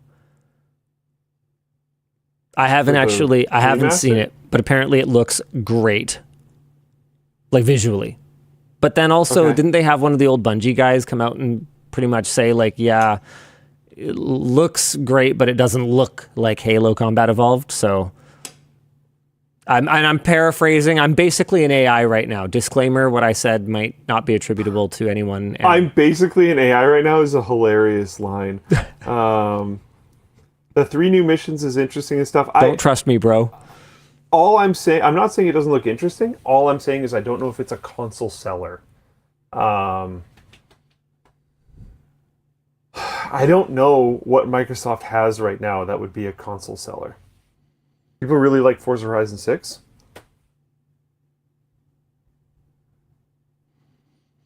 Okay. Yeah, I mean, that's dropped fair. Japan, which has been a location that people have been looking for in Forza Horizon for a long time. So they just dropped their like ace up their sleeve before it could be an exclusive. I just spent, days driving switchbacks in Taiwan. They could do one in Taiwan, but I don't think that's going to be as big of a draw as Japan is for car culture, obviously. I don't know. I don't know what game Microsoft has up their sleeve. Oh, yeah, I do. Okay. I mean, if some new Xbox launches and soon after the launch, Elder Scrolls 6 comes out and it's exclusive to consoles, that'll move some consoles. Well, assuming it's not a complete dumpster fire. I think it'll still move some consoles, honestly. It's just a question of how many, sir. Yeah, totally. Yeah, exactly. Don't curse us like that. Yeah, sorry. That's a good point, but sorry. Happy 8th birthday to the trailer of ES6. I didn't believe that trailer for so long. I thought it was fake. I thought it was a fan edit. I didn't watch that game show, whatever one it was announced in. So when I saw it go on YouTube, I legitimately thought it was just like a fan edit, and didn't believe it for so long. And then people were talking about it like, I think years later. And I was like, wait, what? That was real? That was wild. I can't believe that. I still can't believe they did that. Yeah. I don't think, oh man. I'm kind of strongly of the opinion that it's been downhill since Morrowind, but the peak of Morrowind was so high that the slope was still really, really good. But like Fallout 4, even compared to Skyrim, even compared to Oblivion, I think was like a continual down. Fallout 4 was still really fun. It was a great game, but it felt like the worst one out of those. I feel like as someone who came into the series on Oblivion, it's tough, and then tried to play Morrowind because Oblivion was so great and I wanted more. You can't go back. You have to look at Morrowind in the time capsule of when it was released. Sure. I'm not suggesting you go back and play it now, but when it was released, Morrowind was an insane game. Like there was nothing like it. It was wild. And the way that I'm describing this like downward slope is basically like the weapon systems were reduced for Oblivion. You might be surprised having played Oblivion, but the magic system was reduced for Oblivion. Things just got simpler and simpler and simpler. Oblivion was a fantastic game. I think in a lot of respects you can say it was better than Morrowind, but understanding the climate in which Morrowind released, I still think Morrowind's better, if that makes sense. Anyways, and Skyrim was a like massive simplification of things as well. I don't know. I can understand people might not agree with that argument, but I do think, especially beyond Skyrim, Fallout 4 and Fallout 76, I think is what it's called, and Starfield, and some of the mobile games that they did, and things like that. It's been, I don't know. I still don't think Elder Scrolls 6, and I talked a big game about how I thought Starfield was going to be great, so hey, maybe I'm going to be terribly wrong again. But I still don't think... Can you still call yourself a Bethesda fan? Can you be fully rational and logical about Bethesda, or will you still have naive hope in spite of all evidence from the last 10 years? Because I think that's the line, right? That's tough, though, because like, I did enjoy Fallout 4. I thought it was a lot weaker than New Vegas, and I thought it was weaker than 3. Okay, again. So note that I said 10 years.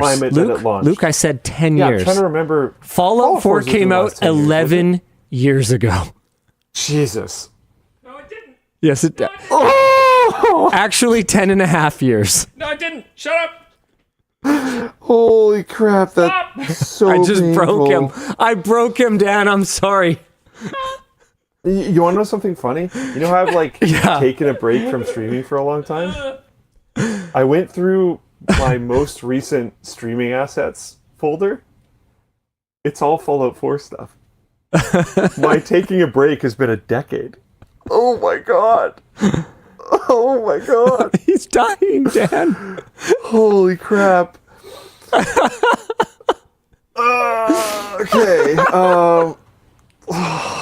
Oh man, should I break him again? How old is Morrowind? No, Oblivion was 20 years ago.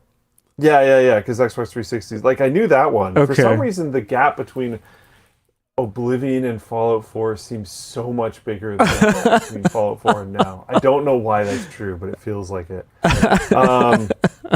Okay, so the question of the last 10 years thing is tough. Yeah, it's Because, tough, isn't it? Even if we look like locally, right? If we look at Linus Media Group, like Linus Media Group looking 5 years back is so much different in what we're doing, who works here, what our capabilities are, all that kind of so different. Go back 7 years. Completely different thing. So it's okay. It's been an incredibly long time since Skyrim, but the only mainline game that they've released in that time, I don't necessarily think I believe 76 is a mainline game. Is that fair to say? I don't know. This was meant to be like kind of a yes or no answer, Luke. Yeah, sorry. Are you still a fan of Bethesda? Well, what I think I'm saying is I can't conclusively say either way, because they haven't really released anything in the series that I liked in that period of time. They haven't released a mainline Fallout game. They haven't released a mainline Elder Scrolls game. Those are the two games that made me love Bethesda, so I don't think I can say. I'm going to still naively hold out hope, though. Okay, then it sounds like you can still be at least a little bit of a fan. Because if you can naively hold out hope for something, I think I am that's my line. Reviews and buying ES6 day one guaranteed. Okay. Because I have to experience it. Okay. I must. I think no other, like... I think that's the answer. I think that's the answer then.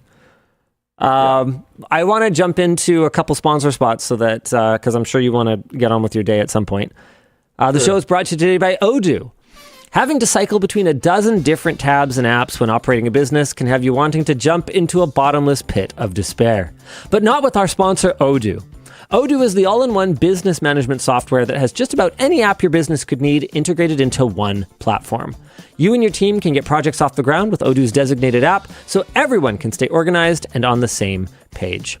Once your project gets moving along, their CRM tool can help you send quotes and schedule meetings in a simple drag-and-drop interface.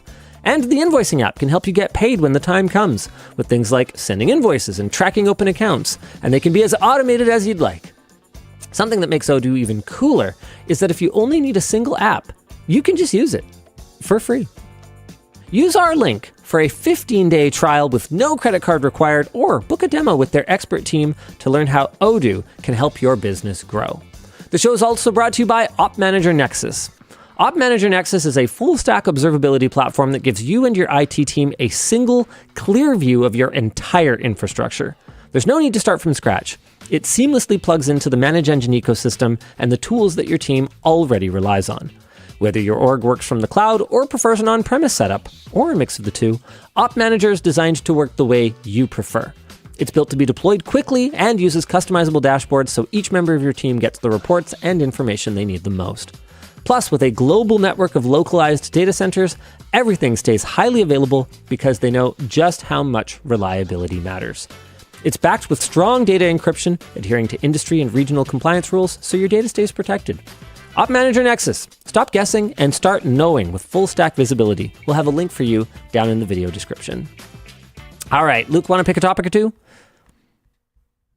Yeah, sorry, I was talking to Chad about Bethesda things. Oh my gosh. Definitely fan. Still a fan. You got me started, bro. You got me started. It's not my fault. Yeah, let's do this one. We were talking about AI stuff before we did the jump off topics section, so we'll go back to it for some reason. New York State could ban data center development. New York State has put a temporary hold on any further data center development.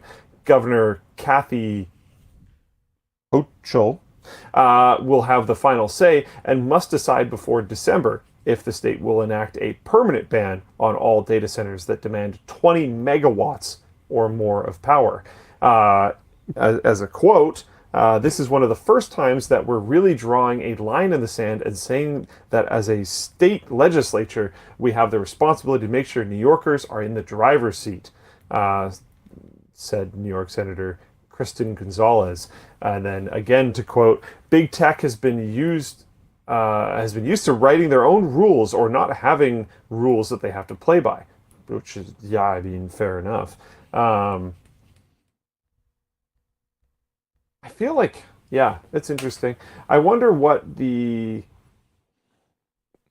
Just for context, a 20 megawatt data center would be approximately 133 SpaceX AI satellite data centers.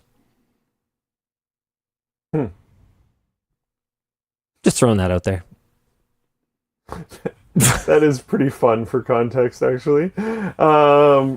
In case anyone was wondering why some people are pushing back on the idea of AI satellite data centers, it would take 133 of those to build something that's big enough that the state of New York, it wants to ban it.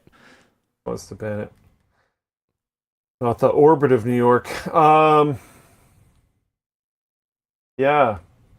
Interesting. I'm trying to rack my brain. What are the primary complaints about data centers being near you? There's noise, power, obviously. There's water that it's pulling out. Noise, There's ugly. Noise, I guess. Some people have mentioned the really high-pitched noise as well. Yep. Ugly. Yep. I'm sure there's like ecological destruction. Cost. So that's related to the power, but also... The power cost thing. Yep. The power cost thing feels solvable by making the power for the data center... I think part of it too higher. Is like the economic argument for data centers is all the jobs that they create, but that's only while they're building them. Once they're built, they don't have much afterwards. Modern data centers require very little in the way of personnel compared to while they are being constructed. Yeah, totally. So it's one of those things where when they talk about all the jobs that like AI infrastructure is creating, it's like, yeah, as long as we're chasing infinite growth, then it will, continue to support those jobs. But the second that there's a cutback or bubble burst or the build out is stalled, then they kind of go away. Mm-hmm. And it's worth noting, actually. I think it's kind of funny to I don't know. I don't think I've taken a strong position either way on the building out of data centers. And it's really interesting to see both the good points that both sides of this issue make, and also the somewhat seemingly flawed points that both sides make. Like there's a lot of talk about the water consumption of data centers, and during construction, that is like super true. They use a ton of water, but a big part of that is that it takes a ton of water to like make concrete construction. Like back when I toured Intel's fab, they were showing me the site where they were building like an extension to the fab, and they literally, like the scale of these kinds of projects, they had built their own concrete production facility on site so they could mix and then logistically move around the concrete much more efficiently. And like people don't necessarily recognize like how much water that consumes, but once it's built, as long as they're not using evaporative cooling, which from my understanding is kind of going out of fashion. From my it's still a understanding, thing. a lot of these data centers are using evaporative cooling. The newer stuff seems to be getting away from it though. And so if they're not using evaporative cooling, then their ongoing water consumption is actually pretty low. Yeah, Syphilus says, building a concrete production facility is common in a lot of construction. Yeah, anytime you're doing a large-scale project, it's like, gee, I don't know, should I truck the concrete from there to here in like cement mixers, or should I just make everything here out of the raw materials?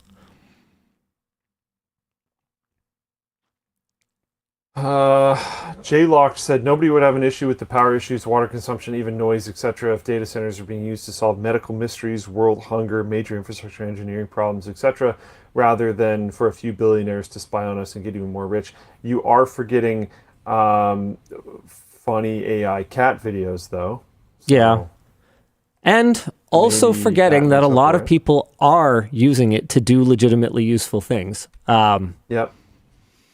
Including, unfortunately, Palantir. Yeah. Yeah, we talked about that early in the show. Palantir, again, classic stop clock is right twice a day. Palantir did something good, but also scary because it's Palantir. Porto says all is forgiven. Cute cats. I don't know, man. It's always interesting for me to get boots on the real ground, you know, like talk to people who are outside of my bubble, and especially, don't take this the wrong way, WAN Show viewers, like you guys are like dialed. You're the LTT core, right? And it's always interesting for me to go outside of that bubble and talk to people about this stuff. I was playing badminton in Taiwan. Stop me if I told this story last week on WAN Show. And I was just chatting with one of the players at the club, and he comes up to me. His English is pretty good, and we've chatted a couple times over the years because I come back every year. So people tend to they're like, oh yeah, that white guy, right? Yeah, hi, it's me. But at some point, he kind of put two and two together, and he started like watching the channels. So now when I showed up, he's like, oh, you know, hey Linus, and he asked me, he's like, what are your thoughts on AI? And I'm like, well, that's a very broad question. You know, I think we're both here to play badminton, not talk about this for the next 3 hours, but I'm going to Uno reverse this. What do you think about AI? And he kind of goes, oh, well, like, again, that's a very broad question. What specifically do you mean? And I'm like, well, like, what do you do for work? You know, what do you use it for? What does your company use it for? You know, like someone boots on the ground, just out there living their life, working, eating, sleeping, playing badminton. I wanted to hear his perspective. And obviously this is a sample size of one, but his response was really interesting to me. He's like, well, I work in like data compliance. And I kind of go, oh, okay. You know, like, what does that mean exactly? He's like, well, we provide services for things like law offices and medical clinics and things like that. And I'm like, okay, yeah, that gives me a pretty good idea what you guys are up to. And I'm like, okay, so like, how would you say that, you know, AI has changed the way that you guys operate? And he's like, well, we have about the same headcount as we used to, but our marketing department is completely gone. We deploy tons of code to production that is overseen, but very much generated code. It has made us wildly more productive.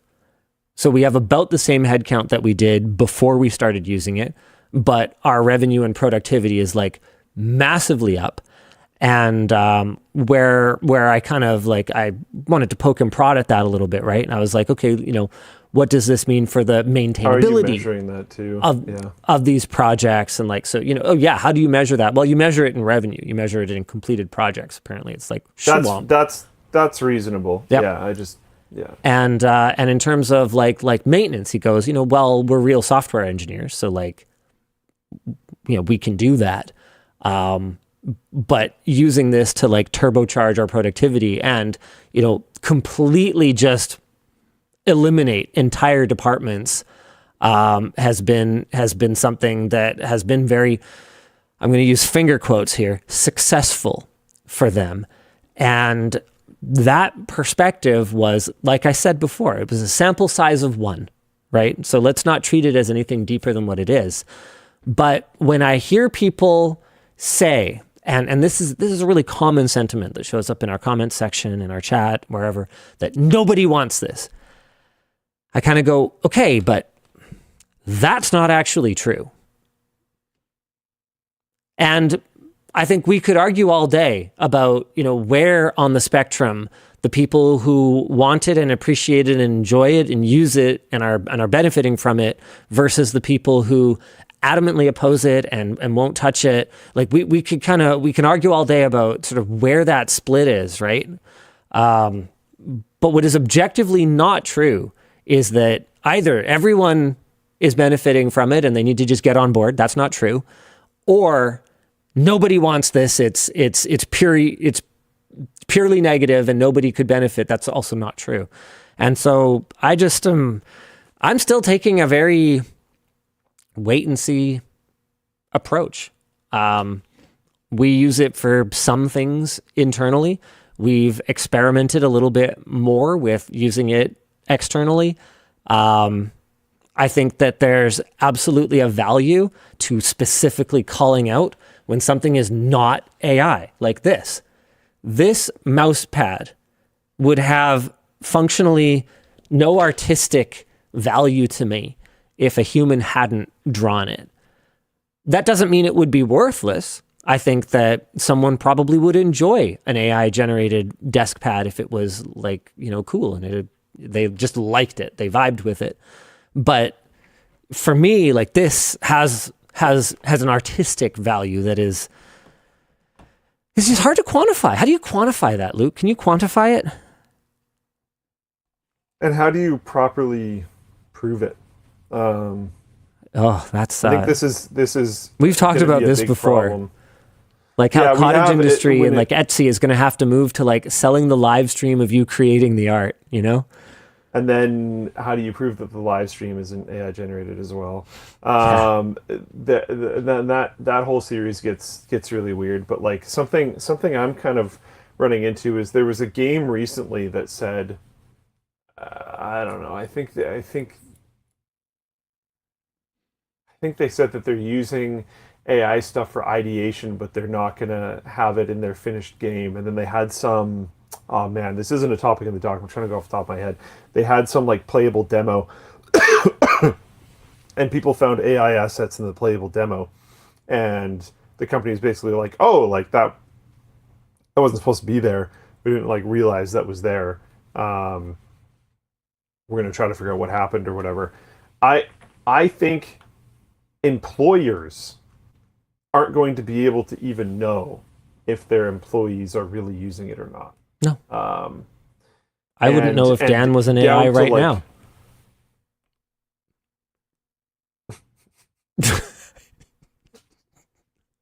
No response, didn't move at all. Yeah, that would be pretty hard to tell. Actually, I think an AI might have had less latency on it, so I think he's probably a human.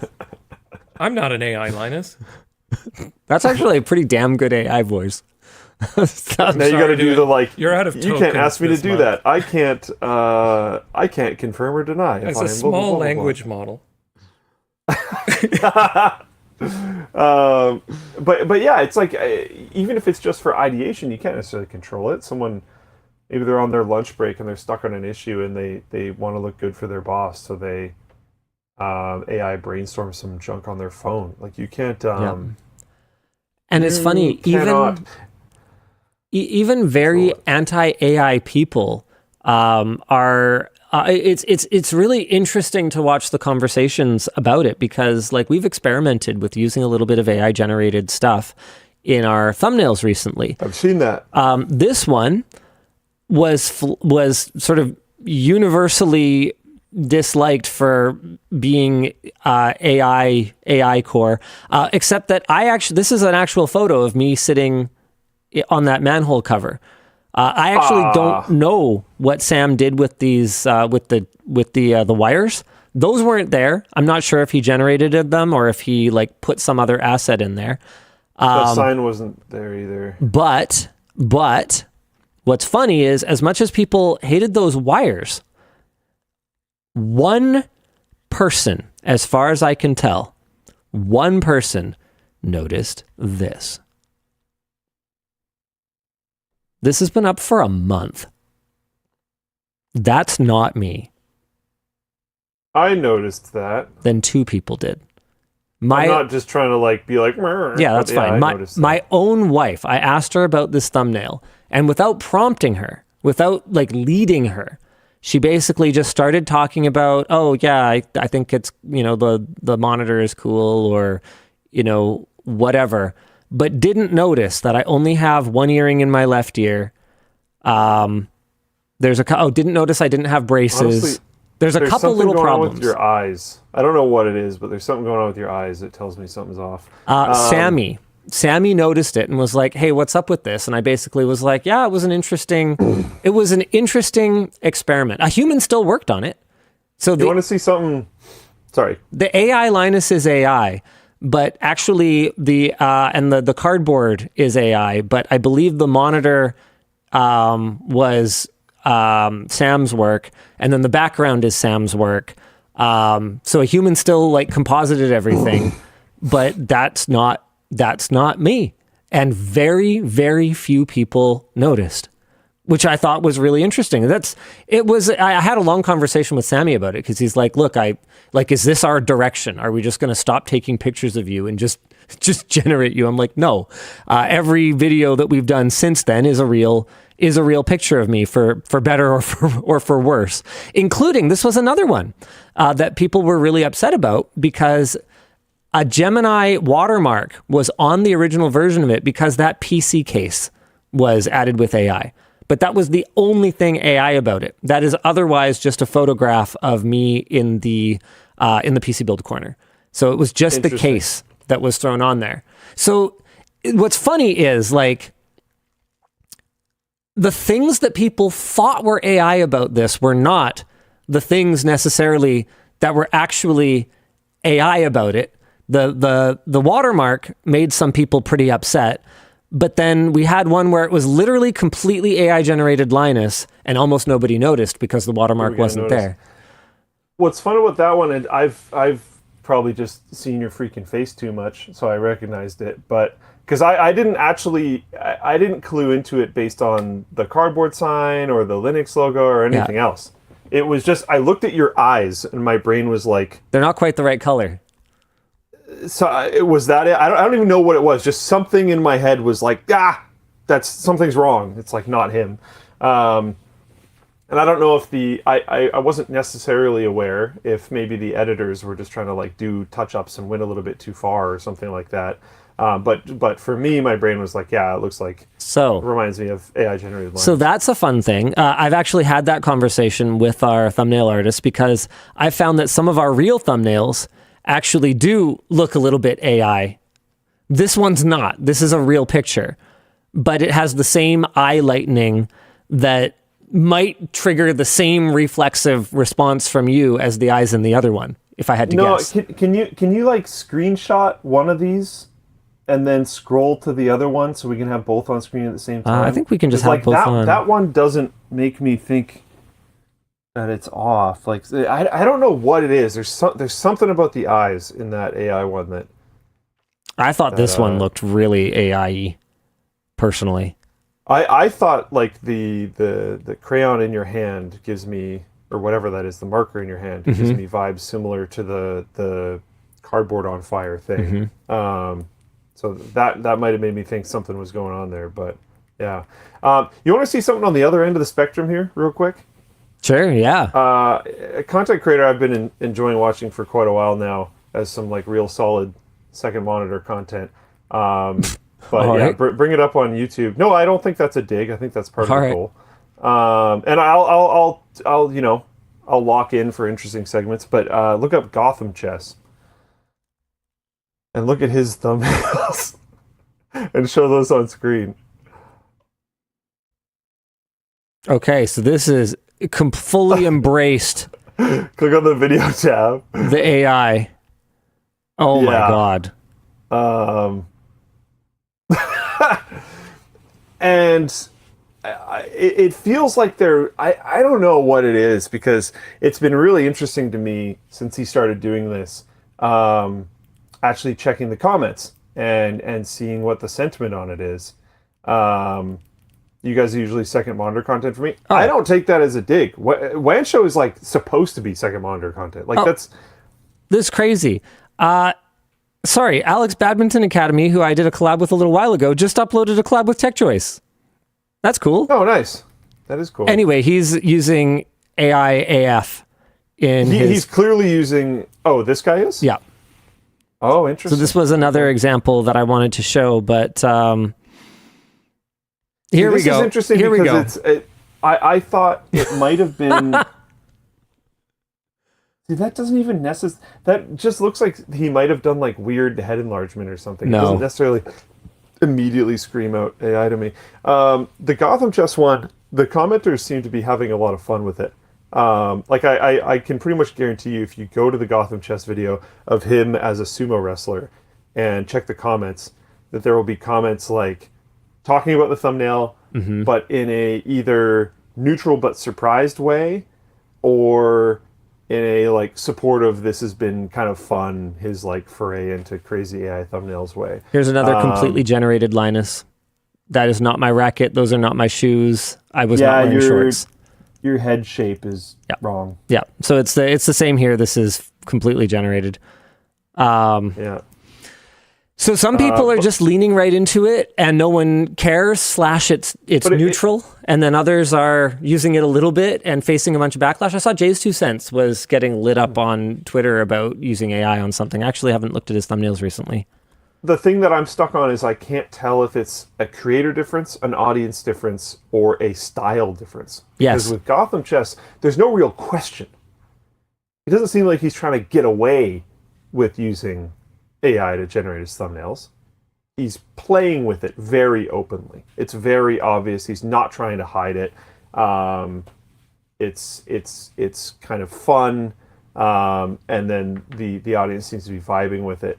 It seems to me, and I am jumping to conclusions here. I don't have a lot of evidence for this, but if I had to wager right now, it seems to me like the thing that's bothering people is when it seems like, I don't know, too normal?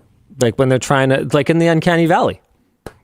I mean, I guess, yeah. it's pretty well documented unease. Deceptive. Yeah. It's interesting. It's just seeing where the community is drawing the line, because there's clearly creators that people are fine with it.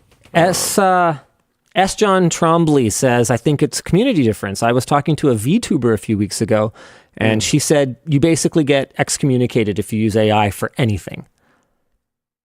Which is interesting because I could see that being a space where it would be used a lot.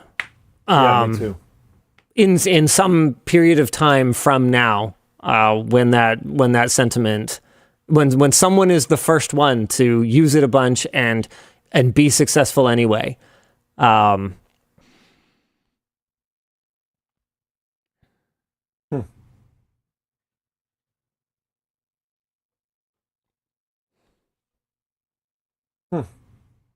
It's such an interesting realm. Oh, someone says already happened. Looked up VDAL 987. Are they just like AIAF? I don't even know what I'm looking at here. VEDAL, it looks like. Yeah, I can't tell what this is. Neurosama, is that it?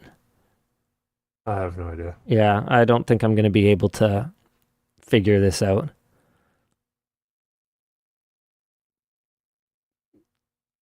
Okay. Yeah, I think the AI VTuber. Okay, yeah.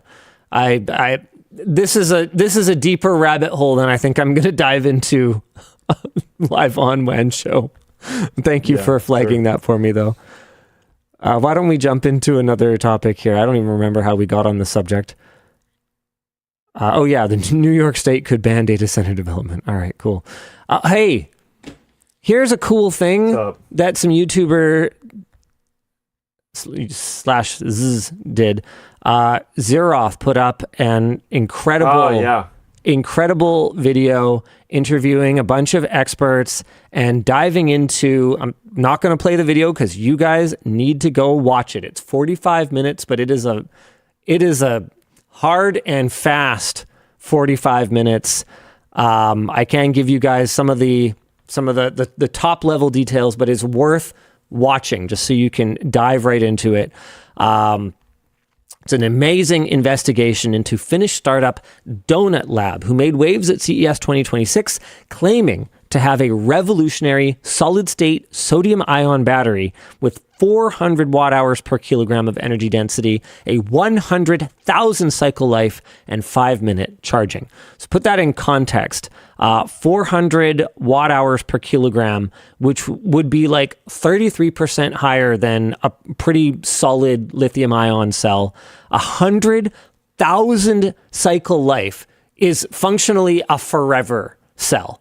Like whatever device you put that battery in would be dead long before you would reach 100,000 cycles. And 5-minute charging? Functionally useless compared to anything else. Yeah. 5-minute charging?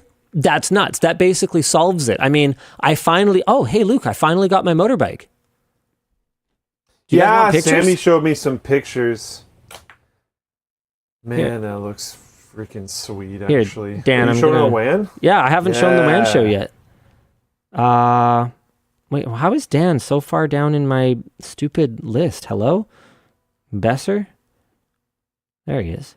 All right, I'll send these over and we can fire these up here. Oh,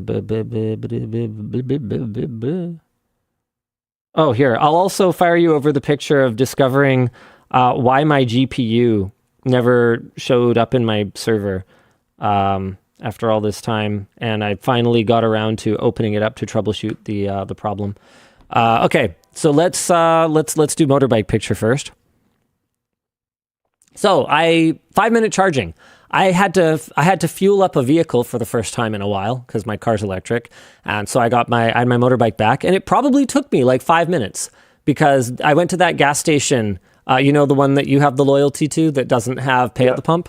Yeah. Overhill, yeah. I stopped by there to grab some gas, and so I had to park, and then I had to go inside. I had to leave my credit card with them, which didn't make me deeply comfortable. But they take your credit card as collateral. Then you go put as much gas in the tank as you want. I had no idea how much fuel I needed because it's been 3 years since I fueled my motorbike, 1. And 2, the cost of fuel is so different from the last time I fueled it that even if I did remember how much money I typically, because I don't remember it in liters, right? So that got me.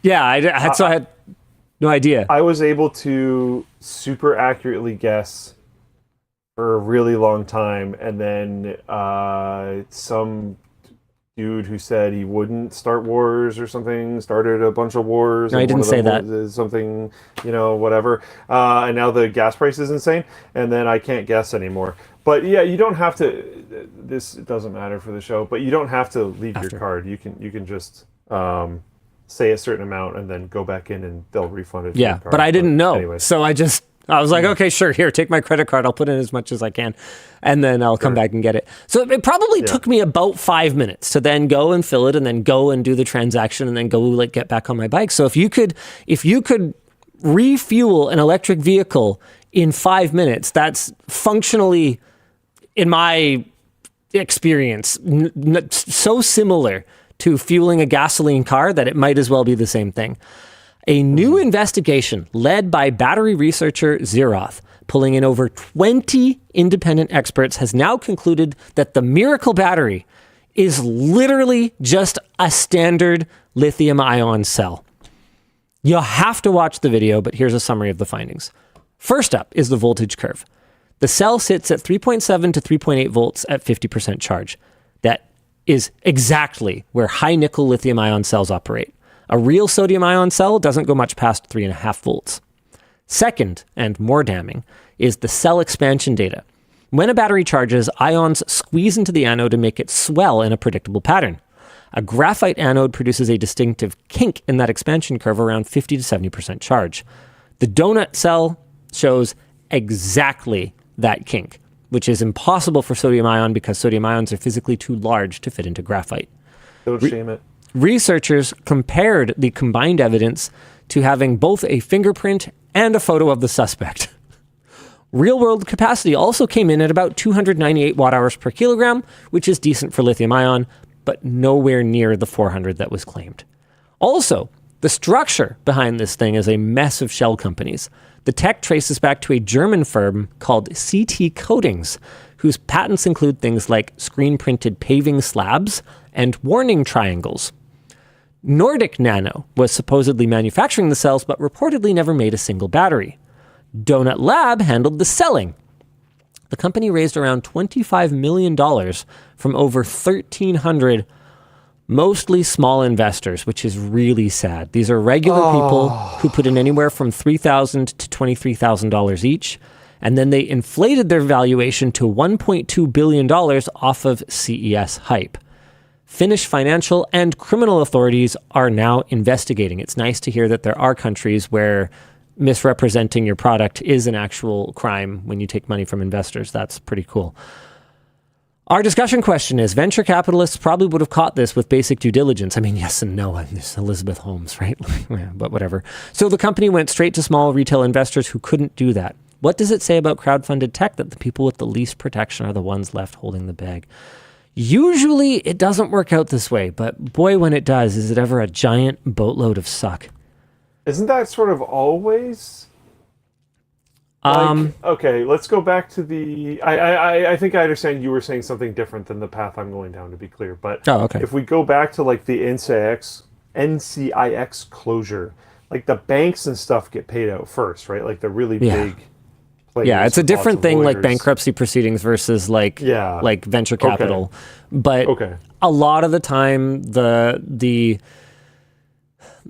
larger organizations have, in both cases, either the due diligence capacity or the legal clout to better protect themselves compared to small mom and pop investors. Yeah, it's a definite problem on both sides.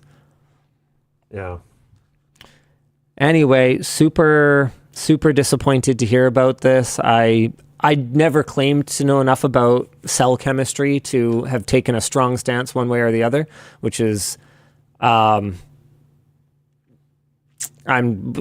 means that, I was hopeful that it was a cool, awesome solid state battery thing, but I also wasn't sure that it wasn't. Like, I just didn't really have a position on it, and now I'm. Well, that's also why it's cool that Ziroth is doing this. I'm glad to have closure. Yeah. Yeah, and somebody who does know what they're doing is working on it. YouTube is such a cool place. And hey, I guess I'm ready to show my finished paint job. It's an 8-foot job, but I took these pictures from 8 feet away, so it should look pretty good. Throw it up there.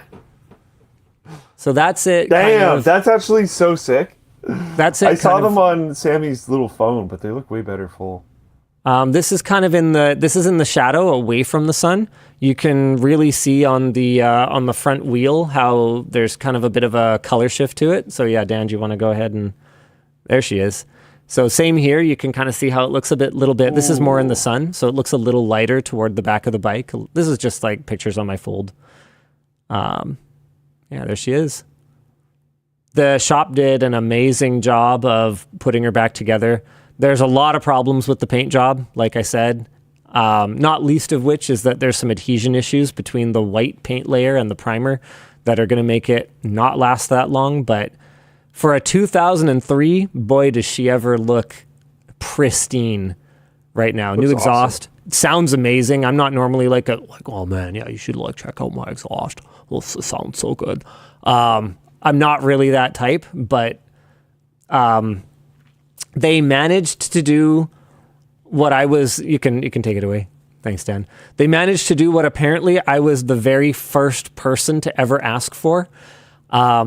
The original exhaust, the main issue with it is that it didn't match at all because it was like silver and like giant and ugly, and B had a bunch of damage on it from either the previous owner or I. Both of us dropped the bike at some point or another, so it had some damage from that. So I needed a new exhaust, and I was like, okay, so I want a quiet one. And they were like, nobody's ever asked for that before. What are you talking about? Nobody ever wanted to make their motorcycle quieter. And I was like, yeah, but like I like my V-twin. I like that it doesn't like scream. I like that it's, modestly loud. And That's anyway, actually really funny. Yeah. So I found this carbon fiber pipe that was compatible with my bike, and I was like, hey, what about this one? This doesn't like advertise being super loud. So they got it, and they got a baffle for it. So it has like a deep growl, but it's not super loud. I actually really like it. It sounds amazing. Nice. Josh in Canada asked, what's your organ donor status? I'm a proud organ donor. If I don't need them, I'd be happy to have somebody else have them. So. Yeah, I honestly I was riding scooters in Taiwan part of this last week, and I genuinely had the thought of like, would my organ donor card work here? Like what happens if you die in a foreign country? I don't know, but I'm still alive, so no real reason to keep thinking about it. Do we want to talk about the creepy dude stalking Rockstar's office? Sure. User then pomegranate-625, which sounds like the most Reddit-generated, auto-generated username ever, posted on a subreddit. Yeah, okay. Posted on a GTA 6 fan subreddit this week about a decreased oxygen levels on the weekends, which this user believes is executives meeting after business hours at the headquarters to discuss marketing/trailer 3. This same user has been tracking audio levels around the office to see if they can identify key topics and trends, as well as having counted cigarette butts left outside to try to identify higher levels of stress. So I'd like to jump in real quick here and say this is a prime example of how a behavior may be legal, but that doesn't mean that it demonstrates good social skills. Yeah. It's kind of weird. Oh my goodness. It's funny. Yeah, I mean, it's funny until you're a Rockstar employee who feels deeply uncomfortable about knowing that this guy is there and like... You see him, like, you go outside for a smoke, and then you see him, like, scurry up afterwards, and he, like, picks up your cigarette with tweezers and gets it, like, DNA scanned. Like, It's definitely wacky. Yeah. Yeah, there's what did we used to say back in the late 90s, early 2000s? Get a life. Oh, yeah. That was before touch grass. That was what we used to say. Yeah. Get a fucking life. Touch grass is pretty good. Touch grass is pretty good, but also no, They're do both more than pretty touch good. grass. Actually, touch like grass and get a life. Go beyond. He might have touched grass in the process of this. He actually probably did. Yeah, that's crazy. So it doesn't work anymore. Good news, other topic. Ampere is back. Videocards.com with a Z reports that Manly has listed new GeForce RTX 3050 and 3060 cards on their website. The 3060 M2521 plus N630 is the older 12 gig model with 3,584 CUDA cores at 1320. I don't think you have to read every stupid clock speed. 1777 megahertz, blah, blah, blah, blah, things you don't care about. There's also a 3050 coming. I think I mentioned that previously. Manly's webpage does not list North American distribution, but Tech Power Up reported that early May.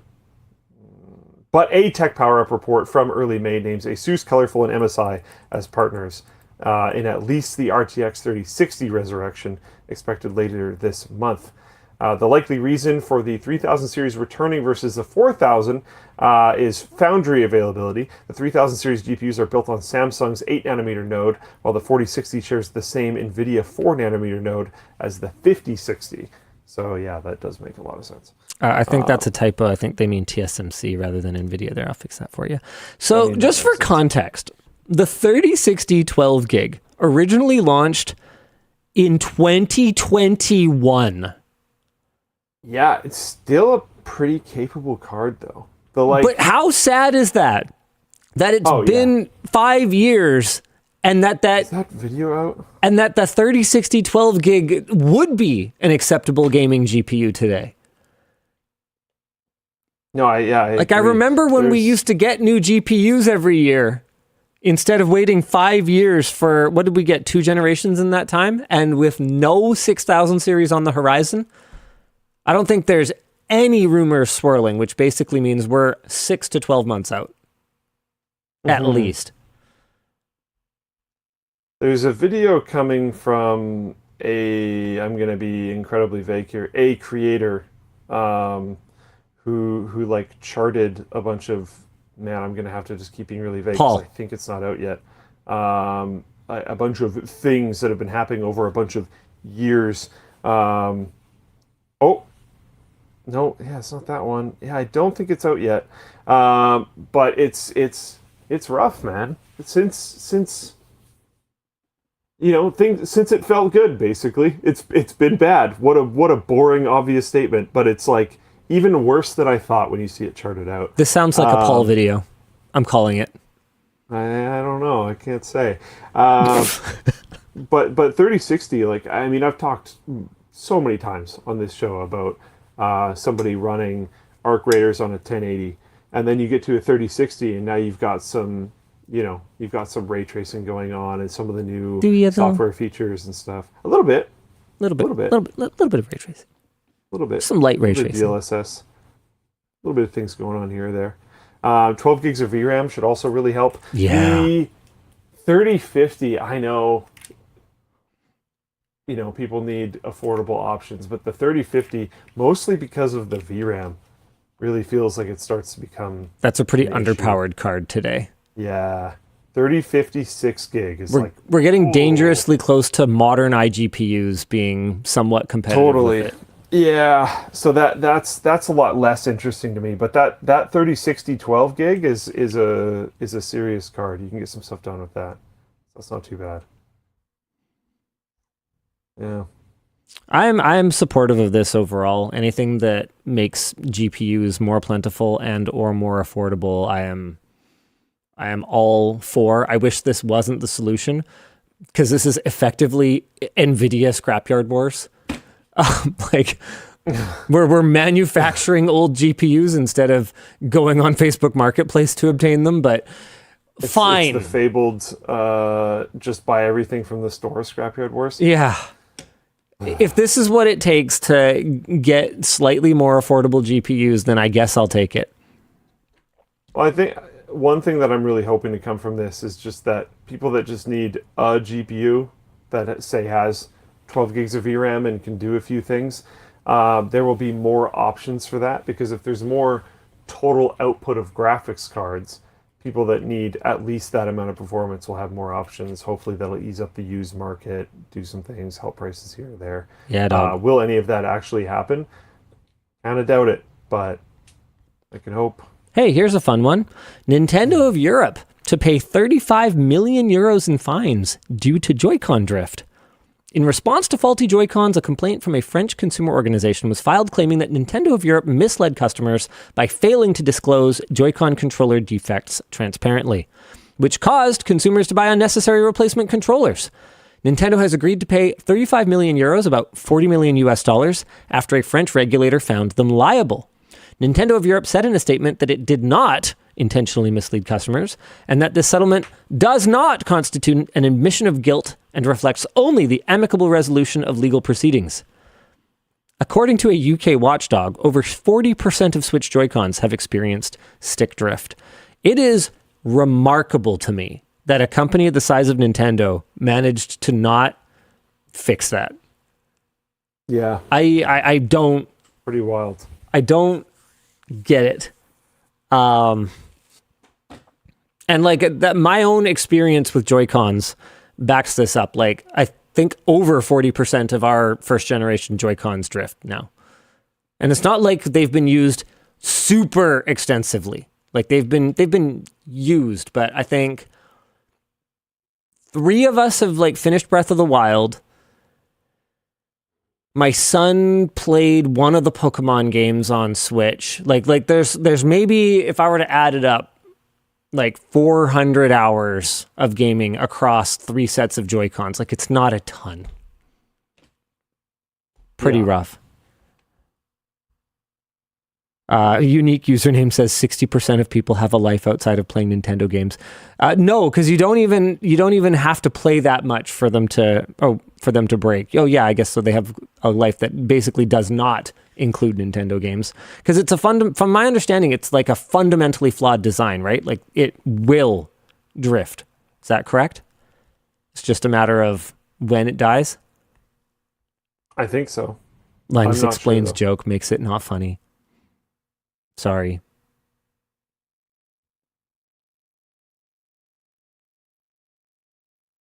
Sorry, I got to read something for a sec. What do we have next, though? Do you want to do Apple introduces Siri AI? Yeah, I can do that.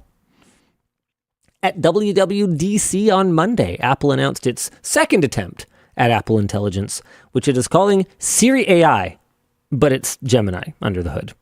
According to Apple, the new Siri AI can draw on personal context from your messages, emails, and photos, get up-to-date answers from the web, use on-screen awareness to tailor its assistance based on the app you're using, use all of that information along with apps on your device to perform tasks on your behalf.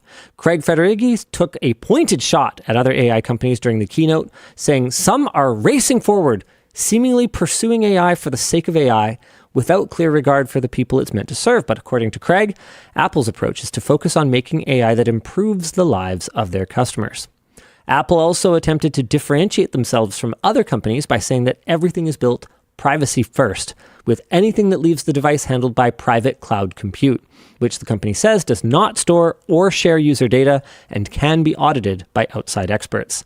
A presenter demoed Siri AI by asking it about a concert in San Francisco. Sorry, I'm going to short aside here. What is it with every big tech company using going to concerts as a demo lately? Google just did it. Okay, just Apple and Google, fine, whatever. But it feels like it comes up a lot. Are concerts not like really, really expensive now? Yeah. This feels like, you know how back in the day Apple would show you all their new calendar features during the keynote, and like the example calendar they have has like wake up and do yoga, and then just like a bunch of chill time. They have like 4 events in a given day, and I'm like, yeah, this is why I can't use your calendar, because my calendar will have like 25 things on it, and your data density is so low on your calendar that I like can't see any of it at once. Like, does it just feel like the executives are just building the products to do the things that are relevant to them and to no one else? Like, as Apple's C-suite has aged, their focus on like health-related products and fall monitoring stuff seems to have advanced along with them. Like, I don't know. It's just kind of a funny observation. You know what? I'll move on. Anyway, they asked it to about a concert in San Francisco, asked it to set a reminder to sign up for the ticket lottery, and then pull a friend's new address out of a message and generate driving directions. Pretty cool, pretty useful. A second demo had Siri plan a World Cup watch party for the Brazil versus Morocco match, getting Siri AI to plan a menu for the event, including a dessert idea, which was pulled out of a text. Some other things were demoed, including improved visual intelligence capable of doing stuff like splitting a bill with Apple Cash or surfacing nutritional information from a plate of food. Also better dictation and more customizable voices. Apple is also launching a dedicated Siri app that uses iCloud to privately sync your conversation history across your devices. Right now, Siri AI is available for developer testing and will launch as a public beta later this year.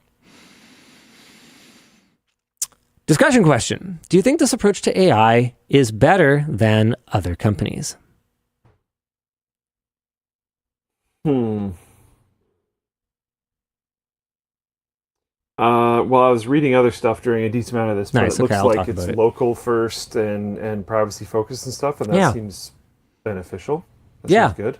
It's funny. I took a lot of flack when I was talking about the RTX Spark launch in our video walking in the park at Computex. Like Linus is changing his tune.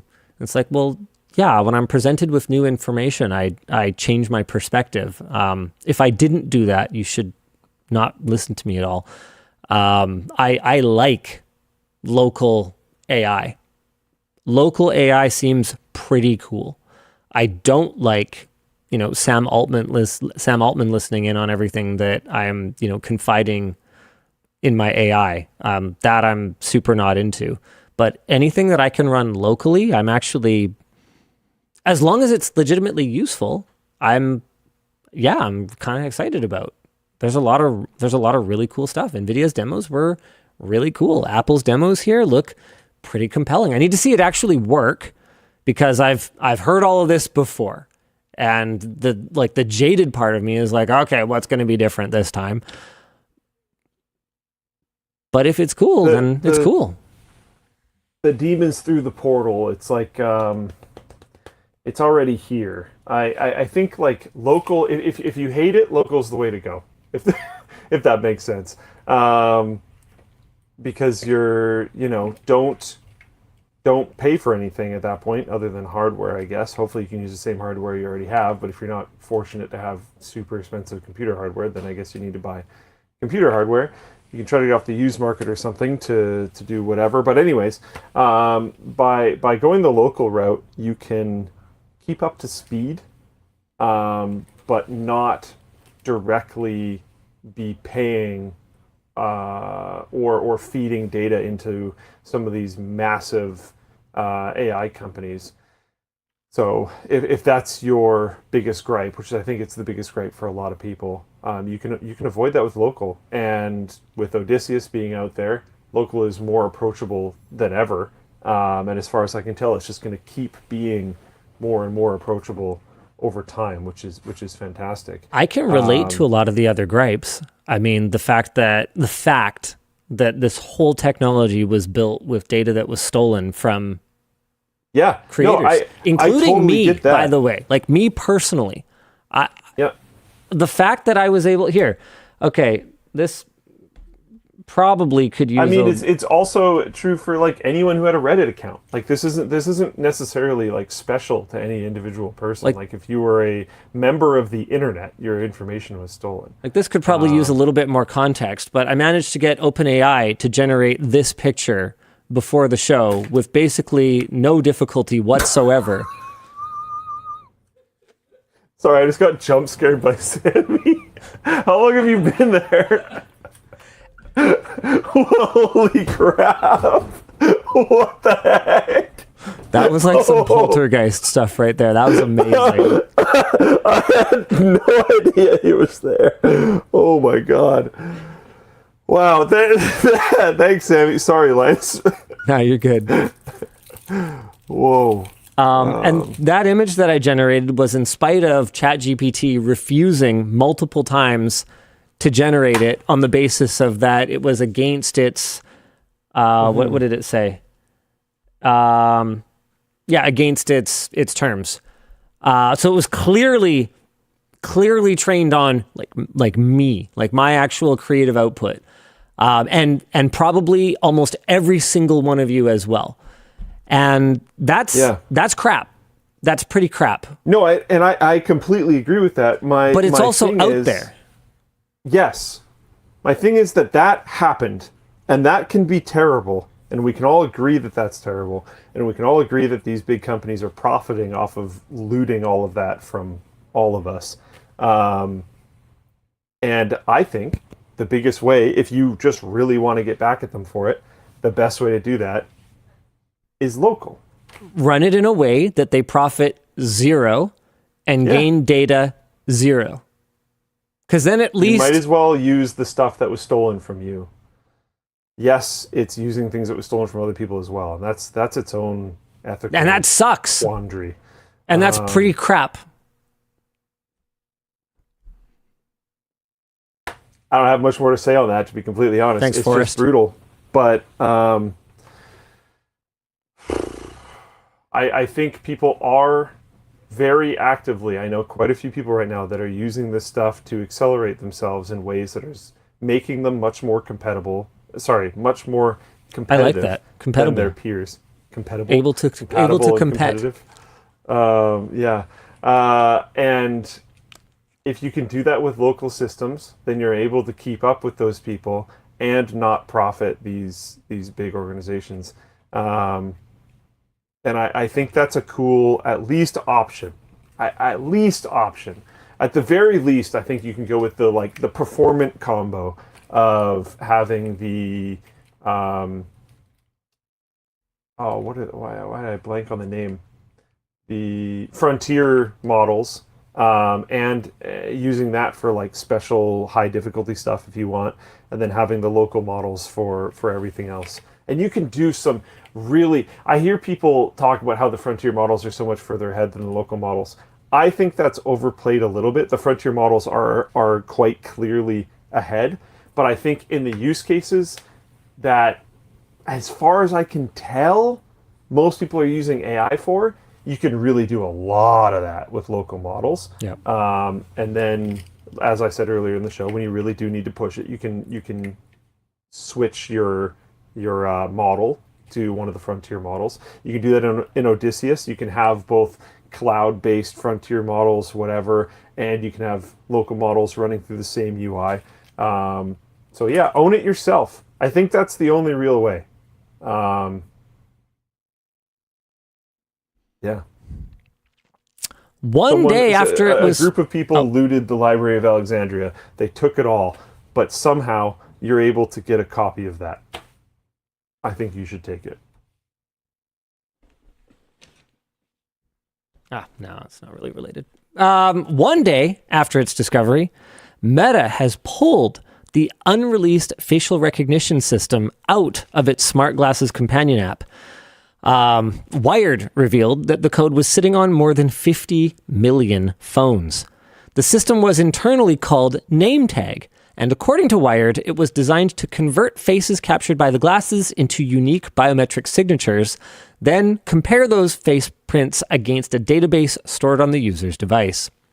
Wired also reported that any faces the system failed to recognize were cropped, indexed, and stored locally on the phone for future processing.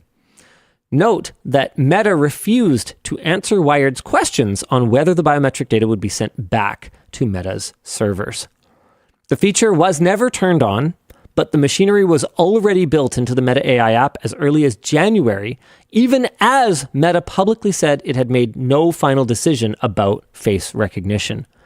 NameTag first surfaced in the news in February when the New York Times cited internal Meta documents showing the company was weighing a launch as soon as this year, with one memo reportedly describing releasing it during a dynamic political environment when privacy and civil liberties advocates would be distracted. Yeah. After Wired's first report, Meta VP of Communications Andy Stone said the company could not answer questions about how the system would work because, this is a quote, the feature does not exist. The updated Meta AI app strips out the face recognition software. You doing okay over there, Dan? This current year is absurd. This is just... Do you need? You know what? Remove him. Remove the thing. Okay. Remove the thing. It counts. It counts if Dan can't anymore. The updated Meta app strips out the face recognition software, including the code that ran the name tag recognition process, the person recognized alert that the app would have shown, and the folder where the app would have stored cropped images and biometric signatures of unidentified faces. Our discussion question is there anything we can do to protect our privacy when this kind of tech simply even exists? I mean, there's those cool camera rejecting reflective accessories you can wear. I don't think it helps if they aren't emitting IR. So, trying to think what else we got. Not go in public, says Scrappy DP. Way ahead of you there. If I wasn't a YouTuber, I would just hang out in my house. What else we got? If you're in semi-private places, I don't know why I'm saying semi-private. I mean private places, but I'm not necessarily including only like your house. If you're in like, say, your friend's house, Right? something like that, or a business like a restaurant. You might be able to make it the rule of the business or restaurant, or those are the same thing, whatever, or maybe a house rule that you can't wear these glasses when you're in those places. The tough part is that this rhymes to me with the Palantir saving a bunch of lives and also stealing all of your precious data that you could ever have in return, which is, it's going to be really hard to tell people, hey, you can't wear your glasses that you might need to see. Yeah, because they'll have a prescription in there, and they might not have prescription not smart lenses, because these things are, you can hate it all you want, but it's going to go mainstream. Like, it's going to go, people just have them. They might not have their other glasses on them, so they might just not be able to see if you want your privacy. Yeah.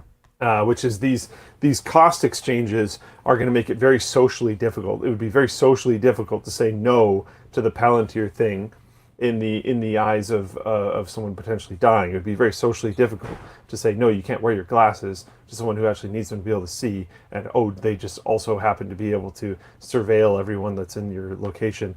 The other problem is you can definitely just mod them so that the indicator light does not go on when you record video. So, it's over already. It barely started, and it's over. If someone has these glasses, you have no real way of knowing they might be recording you. It's done. That includes in bathrooms. That includes in a huge variety of places. I'm trying to imagine, there are a variety of places around the world. I was there recently, so I was just thinking of it recently. But even here in Taiwan, they have certain hot springs that are like nude hot springs. In Japan, they have the onsens, where you're not really supposed to wear clothes. Mm-hmm. I'm assuming you would still be able to wear glasses. What if you can't see without your glasses? You would have to be able to wear glasses. Yeah. Right? I suspect cameras aren't exactly welcome at nude beaches. There's nude beaches in North America. I'm not just trying to centralize this to Asia. But someone would be allowed to wear their glasses. The thing is, glasses can get in a lot of places that cameras can't. And are much more socially acceptable to point at things because you're pointing at it with your face. Oh, man. Mahdi CH says, at Luke and Linus, time to trim the people you hang out with. It's like, I wish it was that simple, you know? It's not that simple. With acquaintances, sure, maybe you could do that. But with longtime friends, you're going to terminate a friendship over someone wearing AI glasses. Some people might. Most people won't. What about family? Most people won't. Are you going to excommunicate family over them wearing AI glasses? This is the exact thing I just mentioned, where it's socially difficult. That's what I meant by this. Yeah. It is going to be socially difficult to the point of not possible for a lot of people to do that. Mind Paradox flagged the solution for us here. great moment from The Princess Bride. I don't know if you guys have audio. Oh, Lordy. Why do I suck at this? Yeah, fixed. There you go. There we go. Ready? Were you wearing a mask? Were you burned by acid or something like that? Oh no, it's just they're terribly comfortable. I think everyone will be wearing them in the future. It's a great line. Masks are terribly comfortable. I think everyone will be wearing them in the future. So, because he asks why he wears a mask. Yeah, so that's an option. Everyone could just wear masks. Also high social friction. I think when you walk into the bank in your bandit mask, they probably will ask you to remove it.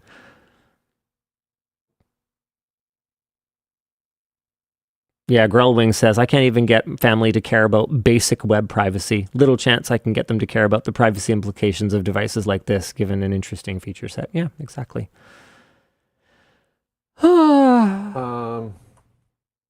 Yeah, oh man, I didn't even think about like coworkers. Imsys says the CEO at my old company wore the Facebook Oakley glasses to the office regularly. Yeah, so friends, family, yeah, don't forget about like your boss. What you're gonna tell your boss, okay, you wear Facebook glasses, I quit. Some people might have the luxury to do that. I guarantee you not everybody does. Most people won't. The vast majority of most people won't. Man, somebody said something in here. Where'd it go? No. Someone said places are successfully banning them. And I think I mentioned earlier that like you might be able to ban them in certain businesses and private places as well. But I think Linus's for now is really important here. I'm not necessarily certain why he's saying for now, but my reason for now is what about when it's not just Meta?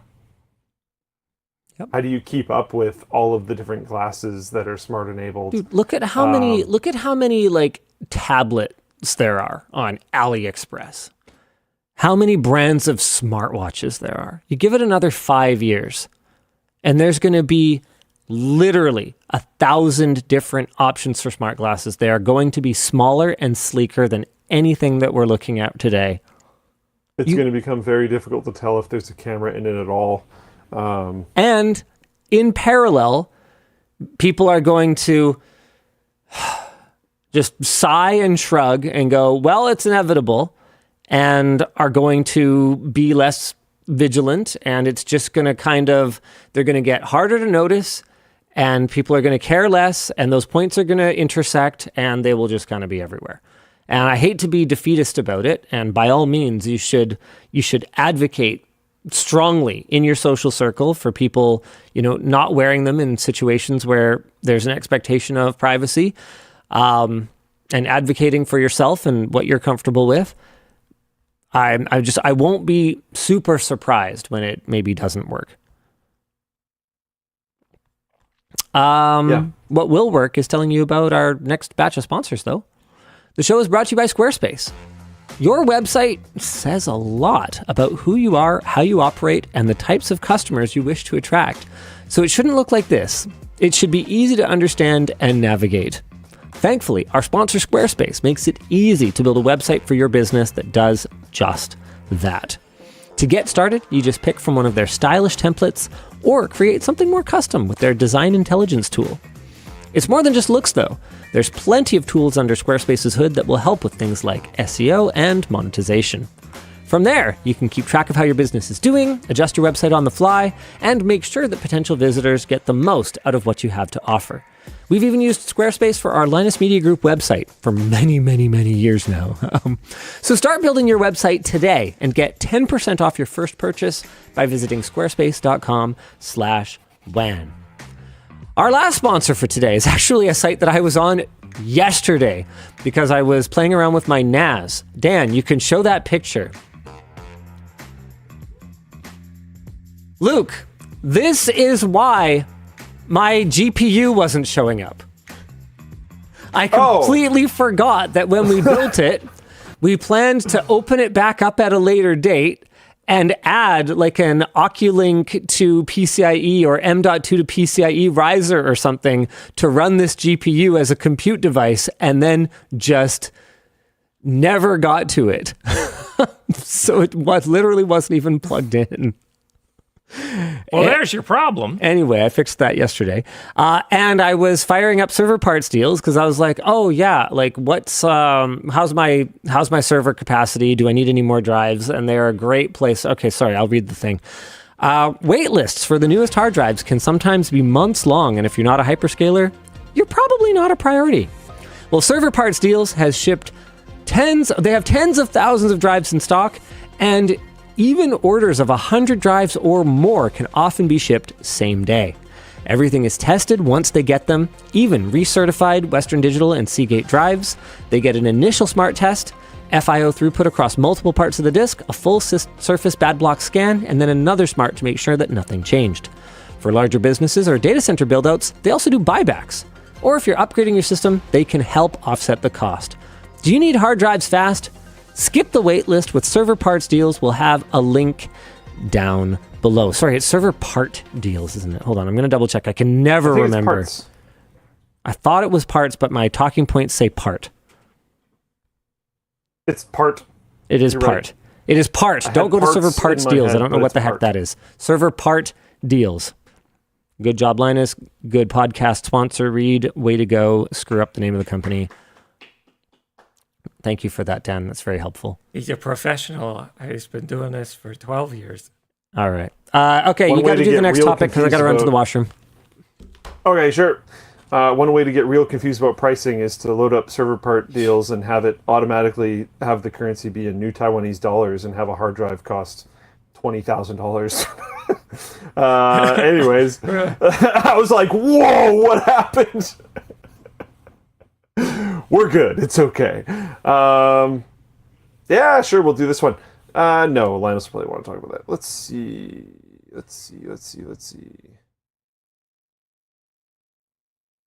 Or we could get a couple of comms out of the way. Yeah, this one's interesting. Sorry? Or we could get a couple comms out of the way for you specifically, or do a topic, whatever you want. I don't think it'll be long. If you've got comms for me, we can do that. Yeah, sure. Yeah, why not? Let's see. If not, I got a topic here. Okay, cool. If you haven't heard, there's a major Arch AUR supply chain attack happening right now. I have heard about that. I don't know all the details, but yeah, I have heard about that. That sucks. I think,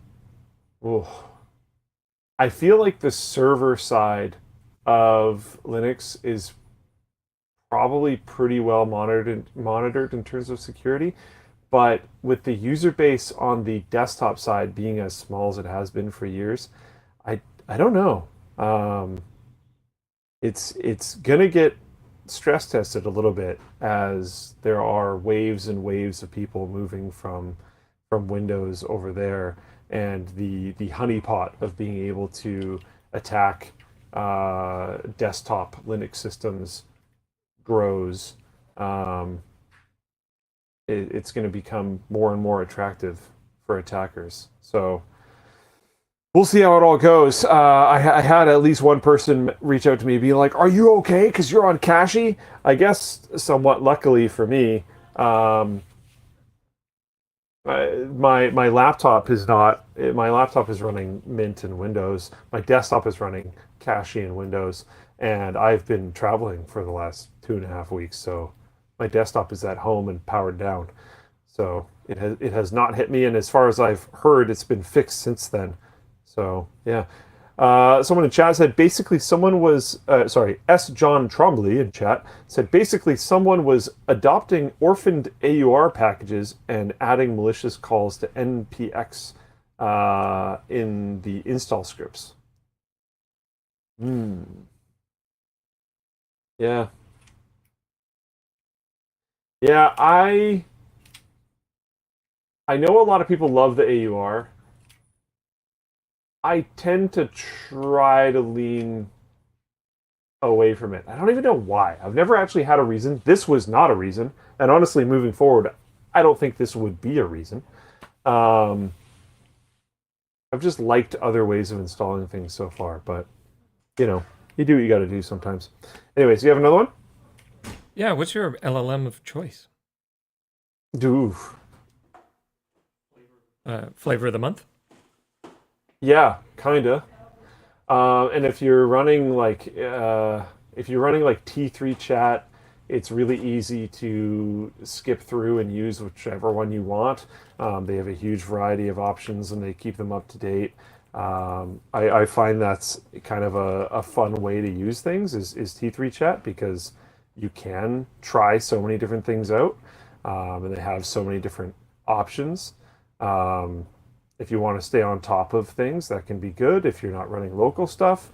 If you're running something like Odysseus, you can cookbook every once in a while and see what things are good for you to run right now. I don't necessarily even recommend having like one specific model of choice. I think you kind of want to keep pushing, keep progressing with all the things. If you're like up with the times enough to be using AI stuff in general, you might as well be up with the times enough to be mobile with models to make sure that you're using the right stuff, the best stuff you can. Yeah. Do we want to talk about Canada's under 16 social media ban? Sure. I don't know a ton about it, but yeah. The Canadian federal government has introduced Bill C-34, legislation that would ban kids under 16 from using social media platforms, particularly Facebook, Instagram, and Snapchat. The bill defines social media broadly as any site or app that lets users access and share content across provincial and global borders. Companies can get a pass if they set up proper safety measures for kids. However, the exact criteria will come later via official regulation. If passed, it would also put the responsibility on websites to protect children from harmful content, including cyberbullying. The bill would also create a digital safety commission to monitor sites for compliance, conduct audits, issue compliance orders, and dish out fines of either 3% of a company's global revenue or 10 million CAD, whichever's higher. Interestingly, AI chatbots won't be banned for kids under 16, but companies will need measures in place to deal with users expressing intent to commit violence or self-harm. The bill would not, however, require chatbot companies to report these interactions to police. So our discussion question is, unlike Australia's flat ban, this bill, if passed, would let platforms earn an exemption by proving adequate safeguards that don't exist yet. Is this a genuinely smarter way to incentivize big platforms to fix infinite scroll and addictive algorithms, or is it just a lobbying backdoor where the exemption criteria gets watered down until everyone qualifies and nothing changes? I think only the time will tell. Electrobot asks a really good question. Maybe this is a more interesting discussion question. Why is this the only time we've ever heard of a fine that is a percentage of global revenue? That seems pretty smart. It does seem pretty smart. If you want companies to actually, stop doing a thing. Yeah, and the whichever is higher is like, ooh. Usually it's like whichever limit you reach first. This one's the opposite. It's kind of fun. It feels even weird to admit, but I have some hope in this being a genuinely smarter way to incentivize big platforms to fix infinite scrolling and addictive algorithms over the loophole thing. The current Canadian admin has been doing, not every step is perfect, but has been doing some good stuff, and I have hope for the first time in a long time. So, are you ready for the other shoe to drop? Oh boy.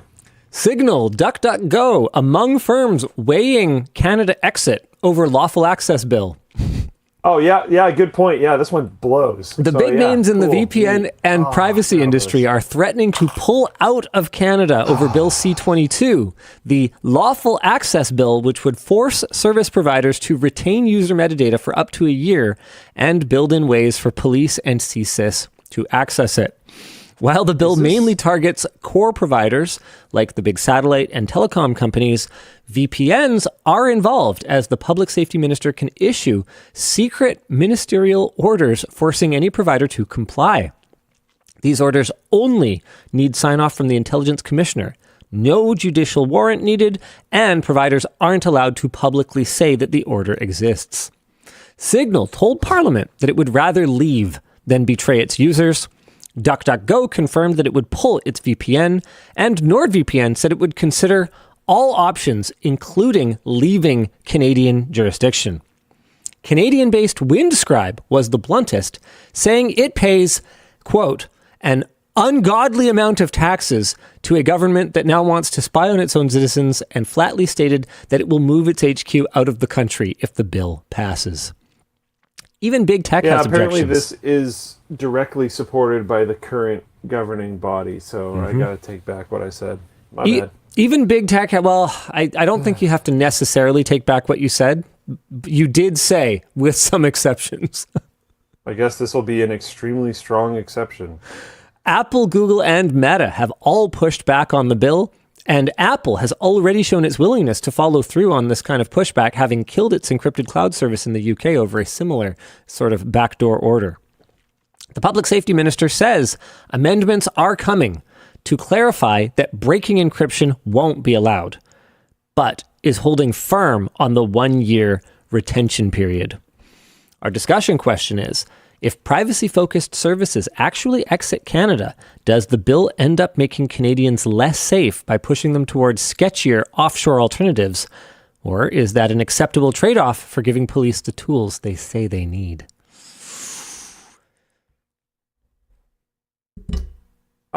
There's offshore alternatives that aren't that sketchy.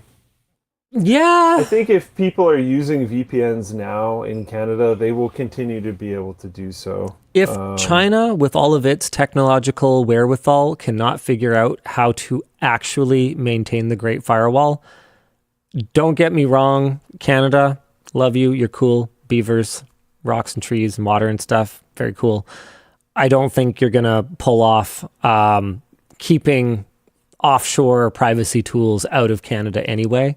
So I'm not convinced that this is going to make much of a difference. I could just continue to subscribe to Windscribe, who is now based in Europe somewhere. I don't know. I don't actually use Windscribe. I use PIA, but same diff. I'll just continue to subscribe to whatever service I already use in all likelihood.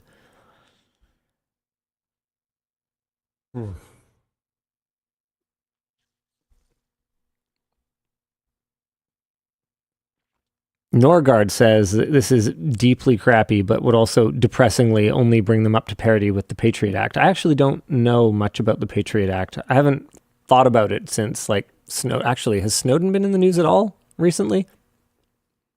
I don't think so. Is it I live looked still? him up recently, actually. It seems like it.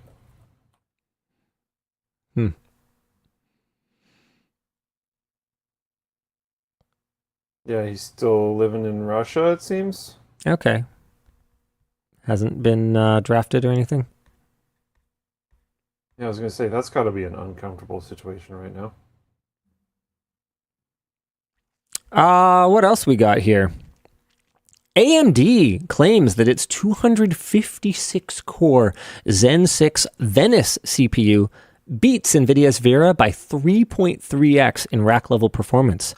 They presented early projections showing that with both configured to the same 100,000-watt rack power envelope, they could dramatically outperform NVIDIA's upcoming CPU. The comparison is based on estimated and modeled performance data, not completed side-by-side benchmarks of shipping products, and AMD describes the results as preliminary projections intended to indicate expected performance trends rather than final measured outcomes. Basically, this presentation was a response to NVIDIA's own early Vera benchmarking campaign, which was based on NVIDIA-controlled testing. AMD's projections were built using methodology that was derived from those Vera results. And my notes go on, fight. I mean, it's competition. It's cool. Always fun to grab a bucket of popcorn and watch. I do really feel that AMD might be maybe intentionally missing the point a little bit here. I don't think anybody expects Vera to be like a top performing CPU. I think the whole point of it is just the deep integration with the new Rubin GPUs. And I don't think NVIDIA is trying to go for the general purpose CPU market, at least not at this time. But hey, you know what? Keep fighting AMD. Still kind of rooting for you, even though you kind of really fucked it up on the Threadripper side. Me too, Dan. Speaking of segues, drone boat picked up downed U.S. Army helicopter pilots, a first for sea rescues. After a U.S. Army helicopter went down near the Strait of Hormuz while on patrol, its 2 pilots were rescued by a Corsair boat drone built by Saronic, a startup that makes autonomous surface vessels, or ASVs. Using the vessel's 360-degree passive sensors, the Navy's Task Force 59 located the downed crew and picked them up within 2 hours, ferrying them to a safe spot on the water for a helicopter pickup. Important note, the Corsair's embedded AI software stack does the heavy lifting, handling immediate, moment-to-moment navigation. It dynamically plans paths around changing sea states and is supposedly able to continuously wait in position and regulate fuel and power consumption, only engaging the engine when needed. Per Saronic specs, the Corsair model is a 24-foot ASV, we previously defined that can haul up to 1,000 pounds across 1,000 nautical miles. I really like that number. With a top speed of, nope, not 1,000, 40 miles per hour. Saronic has 2 other larger ASV models as well, and notably, this is believed to be the first unmanned sea rescue in U.S. military history, performed by boats that only entered into service in March. Imagine being the recipients of that. Yeah. I'm just looking for something. There's one last maybe topic here. Here we go. I'm going to forward this to Dan. Daniel Besser. There he is. All right, before we get to After Dark, Eshtek asked really nicely for me to do a bit of an update from them. So if you're not familiar, Eshtek makes HexOS, which is the NAS software that I backed a little while ago. I did. It'll take a second. So it's based on TrueNAS, but it's like a simplified front end / also becoming a lot more than that, which is exactly what they wanted me to talk about. HexOS lets you do so much more. Here are a few things. App pre-config. This feature is coming very soon in June, possibly next week. The first set of apps will be Plex, Jellyfin, and Emby. And what app pre-config is basically like a one-click setup of apps like Plex. And they sent over a pretty cool little demo. Dan, do you have that HexOS Plex preconfig.mp4? Did you get the email yet? Nope, got him. Cool. Okay, so just to make it clear, this is never forced, but the goal is just to reduce the amount of steps required and cognitive load on the user to get a functional app experience, making apps far more app-like and far less figure out a whole bunch of crap-like. Let me know when you're ready, Dan. Nope. Check this out, Luke. Ready? Yeah, go for it. There's a 1-minute time lapse, but basically this is the whole thing. So see that pre-configure thing? So you sign in to your Plex because obviously, like, they can't sign in for you. You have to do that. Yeah, sure. Okay. There's your name. And here we go. So it obviously has to install the Docker. And then on the left is the old way. This is actually a pretty cool little demo that they put together. Blah, blah, blah, blah, blah, blah. Blah, blah, blah. Go find folders. Blah, blah, blah, blah. Blah, blah, blah, blah, blah, blah. Blah, blah, blah, blah, blah. Finish configuring all the folders. Are they going to do this for Jellyfin? Have they done this for Jellyfin already? Plex, Jellyfin, and Emby will be the first set of apps with this pre-configure thing. Cool. Launch. So if you're using their pre-configured folder structure, which the idea is that you will, There it is. Oh, I love that. That's a nice touch. Got the LTT screwdrivers in the pictures there. Yeah. Coming soon. MB and Jellyfin out of the box linking between the R apps and QBitTorrent and much more. Okay, so they're being pretty explicit about that. Okay, thank you for that. John. Hell yeah. Hell yeah. Okay, what else they got? Additional app curations are also available now. So these are ones that are just like validated, but don't have necessarily that one-click setup. So Flatter, that's a Jellyfin front end. JellyStat, statistics app for Jellyfin and MB. Seer is a request management and media discovery tool that works for Jellyfin, Plex, or MB servers. That's a pretty funny thing to call that. Request management and media discovery. Okay. MKV Toolnix is a set of tools to create, alter, and inspect Matroska files. Gee, I wonder why you would need that. And Key is a fast and powerful BitTorrent web UI. There's also more coming over the next several weeks, and they wanted me to talk about AnyRaid. So there's a webinar on June 25th that if you're into like ZFS RAID, you might want to actually check out. So Alan Jude of Clara Inc. and John Panazzo of Eshtek, creator of HexOS, will be hosting a joint webinar to discuss ZFS AnyRaid. So how it works is it improves improves storage space efficiency, and you can learn more on the Clara website about how it differs from traditional RAID Z. Also, buddy backups. You know how that was one of my key conditions for this thing being a thing that I will financially back? There's a timeline. The team has been focused on buddy backups since the 1.0 release. Things are going quicker than anticipated, and they're hoping for Q3 of this year. So sometime in the next 3.5 months, buddy backups. So I just want to explain what buddy backups are.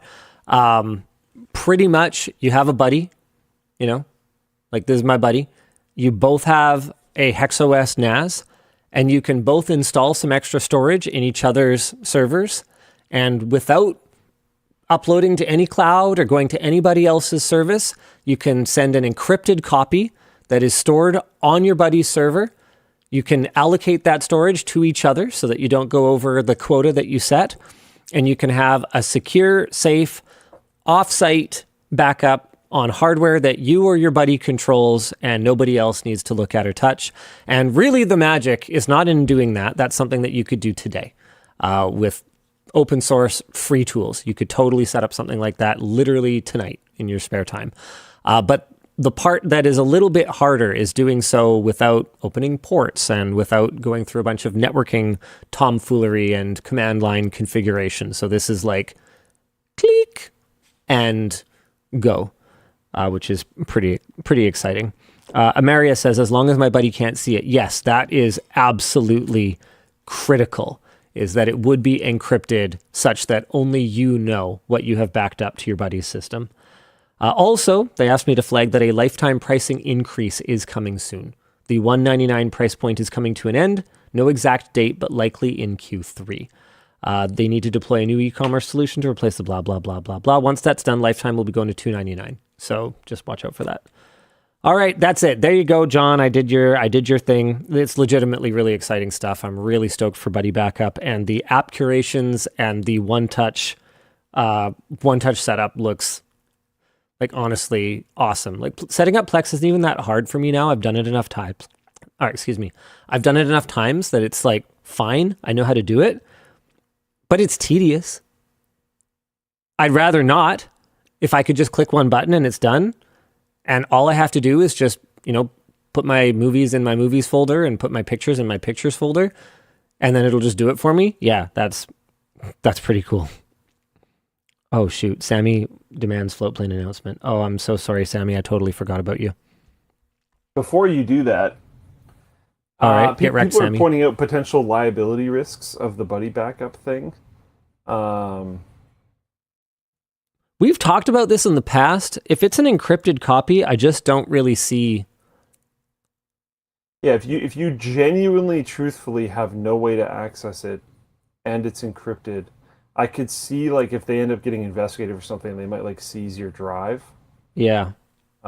Which would suck, obviously. Yeah. They might seize your whole server. So you should probably only do this with buddies. But I mean, by this logic, if you uploaded an encrypted file with incriminating media to Google Drive, like, is Google criminally liable for this? I don't think so. So am I missing something here? I that's kind of where. Yes, they are. They aren't. They would have no way of knowing if it's encrypted. Yeah, I think people are not fully understanding what encrypted means a little bit. If it's an encrypted container file and you upload it to Google, they don't know what's in it. They're saying they can be compelled to turn it over. Sure, but turn it over to what? Unless it can be decrypted, then it's a blob of ones and zeros. 1 second. Hello. Oh, thank you. So he tried angrily complaining we haven't done Floatplane announcement. Now he's trying buttering you up to do Floatplane announcement. Which one's going to work? He is, yeah. I think we should do the Floatplane announcement. I think we should. Thanks, Sammy. Have you ever wondered what our travel weeks look like? Sammy vlogged his entire week in Taiwan from the immediate airport. I don't know what immediate... Oh, from the immediate airport to ASUS shoot to... I don't know what he's talking about. What a week at LMG looks like. Wait, is this the one?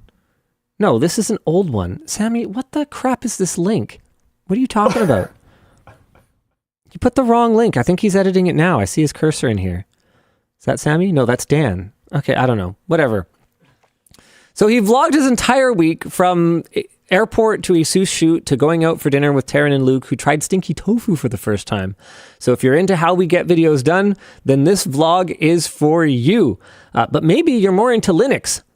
Bam! We have some stuff that was taken out of the Part 4 Linux Challenge video, just ended up on the cutting room floor. So we've got some extra from there. We will also have a video fully showcasing Linus's motorcycle shooting soon. So let us know what you want to see from it. Linus hasn't agreed to do this video, but I'm volunteering him to do this video. lmg.gg/fpwan. Yvonne did shoot me. Oh, I forgot to bring that. Oh, I forgot to bring that phone for Glenn today. Oh, crap. Well, I will do it on Monday. Yvonne shot me going to pick it up, Sammy, so you'll be able to use that for whatever it is that you're doing. Sammy says, this is what happens when you write the doc at 7 a.m. I added in the link for you, Sammy. Okay. Here's the proper link to the proper vlog. There you go. What a week at LMG looks like. Sammy POV Taiwan edition. What's going on in this? What are we looking at here? Oh, they're trying to show the fan working using like hair. I eventually figured it out by just ripping a bigger clump of hair out of my head. So if you watch that video, they were trying to shoot one hair and it was really hard. But I was like, no guys, you just need more hair. So I just like grabbed a whole thing of hair out of my head and then it worked pretty good. Here, let me see if I can find it. It's a pretty cool video, actually. If you guys haven't seen it, you definitely want to check out the ionic cooling video. This perfectly silent fan took 300 years to make. Oh my God, ads. Well, I can't believe Roundup is legal again. That's crazy. Yeah. Dude, I didn't really understand what it was, and I went a little ham with Roundup attacking weeds on our lawn when I was a teenager, and destroy-immolated it. My mom she came out then a day or 2 days later, it acts really fast. She was like, what the f*** is going on? The lawn is dead. Yeah, anyway. I was mostly a good kid.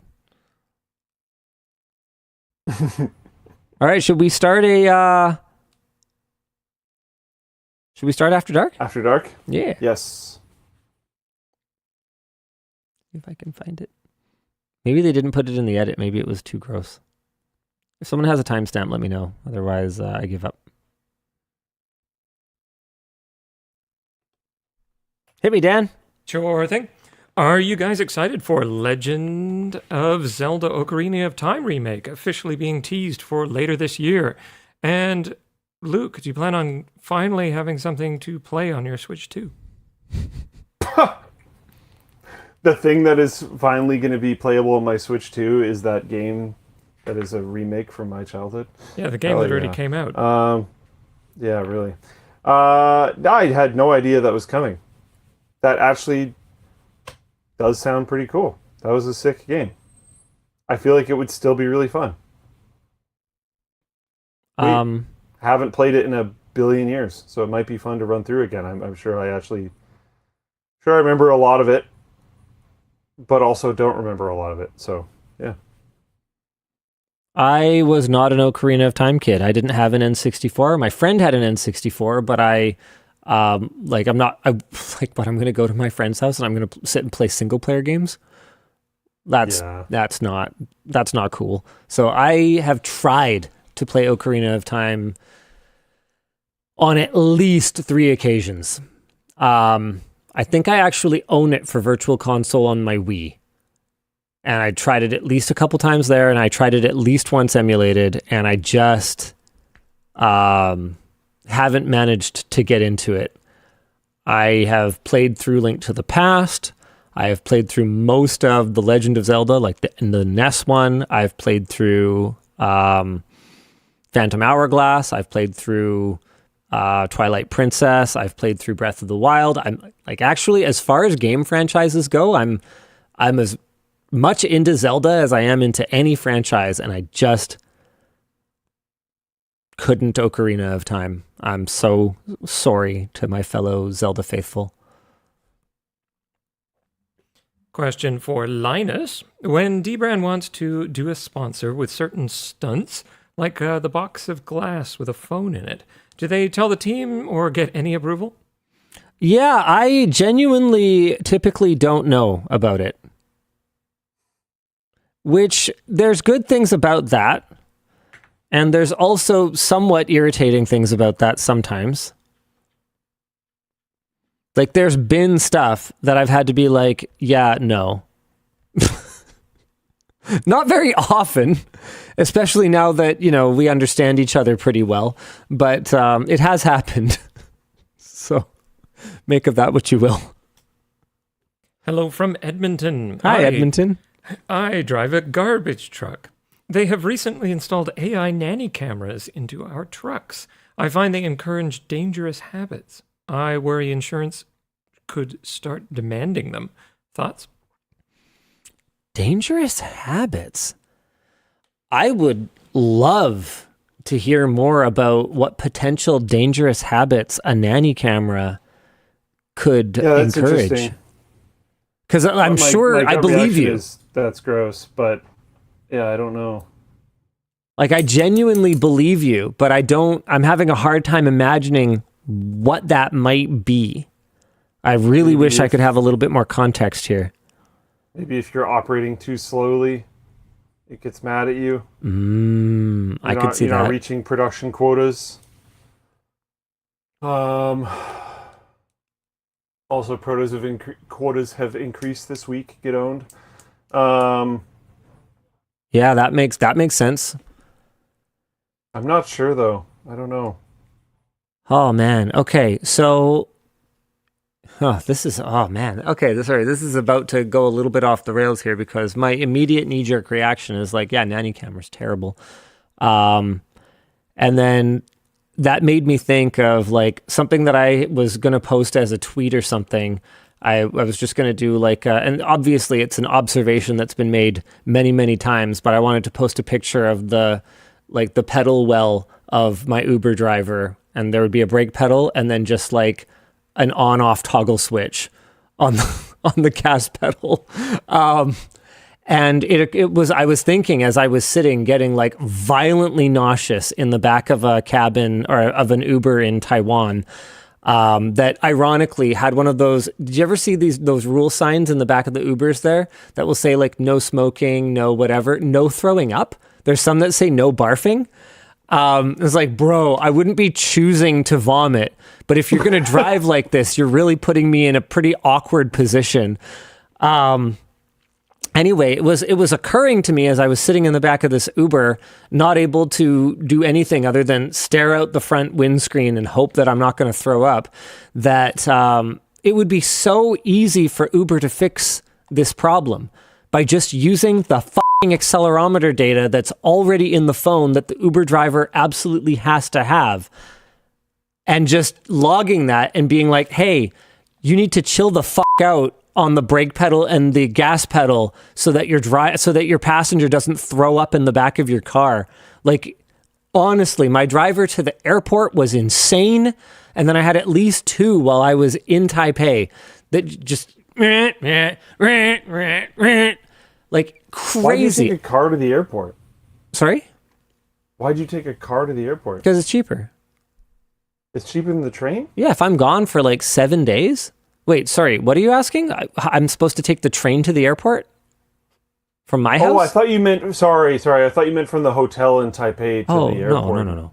No, in Vancouver. Okay. Yeah, no, I understand. Okay. Yeah, so once I'm gone for like, I think the threshold is 5 days or something like that. If I'm gone for more than 5 days, then it's cheaper to Uber there and ends up back. being so expensive. No, yeah. I got you. I thought you, my okay. bad. Anyway, so you have the GeForce data from the phone, and then also another thing that just triggered the crap out of me is I went to leave like a 3-star review because realistically we didn't crash, they didn't like kill me, but also I was feeling really sick, and you know how it prompts you. It's like, okay, well, what was the issue?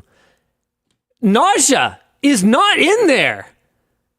How is it that with such a like universal meme, Uber drivers and their ridiculous acceleration and braking, how is it that is not in there as an issue with your ride? That's crazy. It has to be intentional. There is no way that that's not intentional. It's weird that that's a known thing, because you'd think that would be worse for gas and worse for car maintenance. I don't get it, dude. I don't know. Yeah, I don't know. It doesn't seem that complicated to make small adjustments to the gas pedal. I mean, and maybe part of it is just that I've been married to someone with like serious motion sickness issues for 1,000 years. And so I just automatically adjust my driving style when I have a passenger. Like when I'm in my car on my own or whatever, I don't care. I'll just open it up, right? Like who cares? It's me. I'm not going to get sick driving my own car. But when I have a passenger, I'm like trying to be smooth about it. And I guess maybe they just like never had anybody tell them. I don't know. It just seems like they do care about a lot of passenger issues. Why is nausea not one of them when it's just such a meme?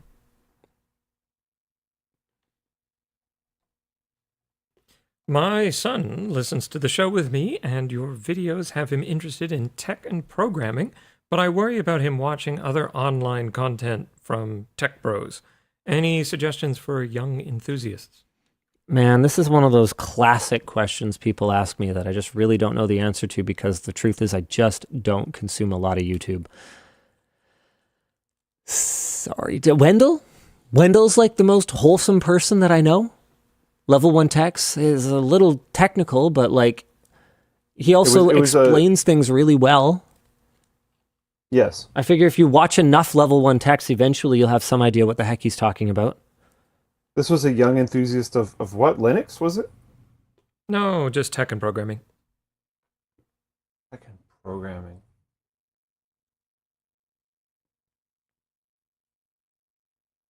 I don't think Wendell goes over programming much. But tech? Tech, definitely. Yeah. Yeah. I think a lot of the YouTubers I watched when I was trying to learn programming, I don't know if they're even still around. Let me see if I can... If they are still...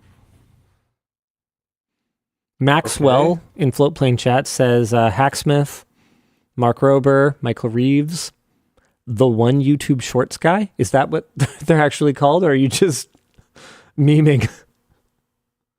Oh, a lot of Mandy stuff says that he just mentioned is very fun on the entertainment side of things, but not necessarily the education side of things. technology connections. Sure. Oh yeah, Bent Bob says Lori Wired. That's a cool place to hang out. Definitely, that one would be really good, especially for inspiration. Yeah. Okay, there's a few good ones.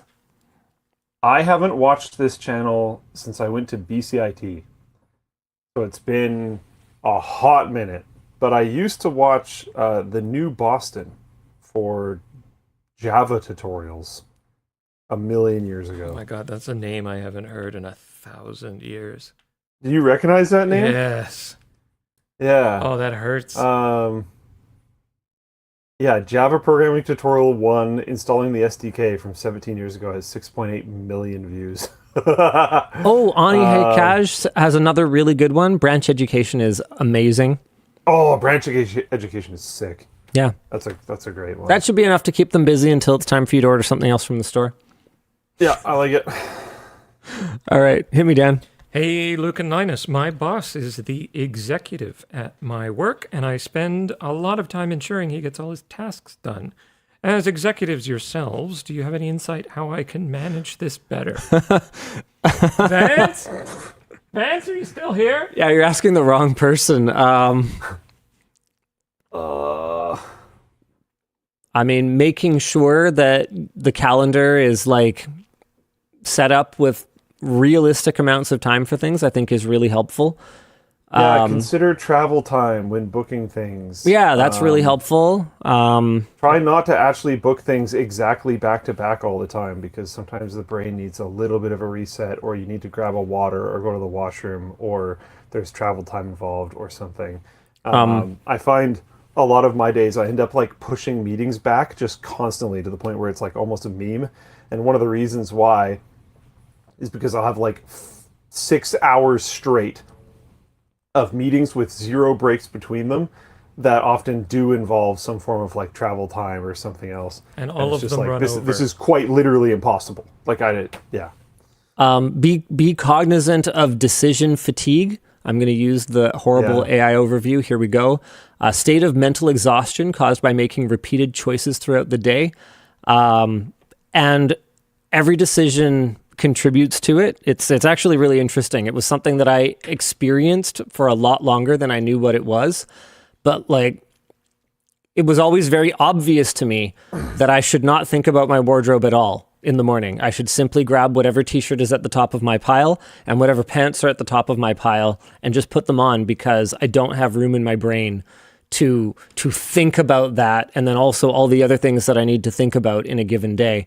And so it manifests in like weird ways. Like when I'm having a really intense morning already, like Vance will ask me like, hey, do you want me to get something for you and for lunch? And I'll be like, and I can't think of what to eat. And so that's just, it's obviously a super first world problem, but finding ways to manage out pointless decisions that don't matter, so that they have mental capacity left for things that actually do have an impact on the business, is something that I would say would be helpful. Yeah. Hi, Linus. As a fellow lover of soup dumplings, I saw you went to Din Tai Fung at Computex. I've only been to one in the US, and I'm wondering if it's the same in North America. Have you ever tried it in Canada? I haven't. I think they mean California. We actually have one. We have one? Yeah. Where? I looked earlier. It was Alberni? Port Maybe? Alberni has a Din Tai Fung. No, the street. No, Alberni Street. Oh. It's in Vancouver. Oh, that's hilarious. Vancouver. It is on Alberni Street, yeah. Is that the same one? Is it like a It's chain? the same company. It's a Is chain, it? yeah. Locations. As far as my understanding goes, Oh. it is, yeah. It's the same as all the other North America ones, but I don't see any actual Taiwan locations here. Din Tai Fung North America. I don't actually know if this is the same company. Man, this is, I'm gonna get canceled for this for sure. Din Tai Fung is overrated. There, I said it. Oh, I was excited to try it. I love dumplings. I didn't say it's bad. By all means, try it. But If there's it's not the best thing ever, it's the worst, obviously. well, That's how it no, works. no. Is it overrated? Is it overrated because you've probably, I'm not exaggerating at all, had it 50 plus times? No, I've only been to Din Tai Fung, I think, twice. Ever? Yeah. There's no way. I've been with you to Din Tai Fung more than 2 times. Okay. Every time I've gone, I was with you then. Like, I've never gone there of, like, my own accord. Okay. So, like, 3 times yeah, then. I mean, almost Like, the soup dumplings at the hole in the wall down the road from our hotel are better. Just straight up better. No, that's true. That is a really good spot. Like, I have had xiaolongbao And cheap. and other soup dumplings at a variety of other places in Taiwan that are worse. And Din Tai But Fung. one of the problems with Din Tai Fung is that it is not the best. It's really solid and it's very consistent. But And it's it's not the best. really It's also expensive.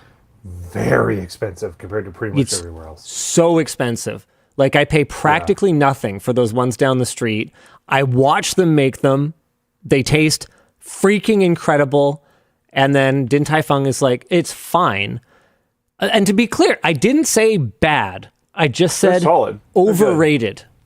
Because people just like cream their freaking pants talking about how amazing Din Tai Fung is. And I'm like, yeah, it's good, but like, it better be the best thing ever at that price and with that reputation and with that long of a wait to get into it. Yeah, like I know people say like, oh, if you're coming to Taipei, you have to get Din Tai Fung. No, you I would don't. say no. If you're going to Taipei, you should get really good soup dumplings. Yes. Some really good xiaolongbao. Yeah, and like I've had better there are beef a variety noodles. of places you can get that I've had from. better beef noodles like many, many times. I would say Din Tai Fung is like a solid B- for beef noodles. Yeah, that sounds about right. Like it's Everything there other than their dumplings are kind of whatever. it's in my fine. opinion. Yeah. It's also incredibly consistent. I don't know if I've been basically anywhere that's as consistent as Din Tai Fung is. Which makes it pretty good. It's highly unoffensive and it's extremely consistent. So it makes it pretty good for like meetings. Yeah, and it's kind of large groups. Westerner friendly. Like they have something Yeah. to eat for the people in your party Basically everyone. that don't eat seafood or whatever. It's one of the easiest things to be like, oh, we have like 10 people and we all need to get dinner. What is a place we can all agree on? And usually that place does work. Yeah. Yeah. Question for whoever feels like answering. Do you guys ever think we will have a solution for kernel level anti-cheat on Linux? If yes, what can it be? Will I ever see LOL or BF running on Arch, by the way? Okay, I got an absolute wall of text about our discussion regarding anti-cheat on Linux a couple of weeks ago Whoa. from someone who was very upset about it. Like, seriously. I'm still going.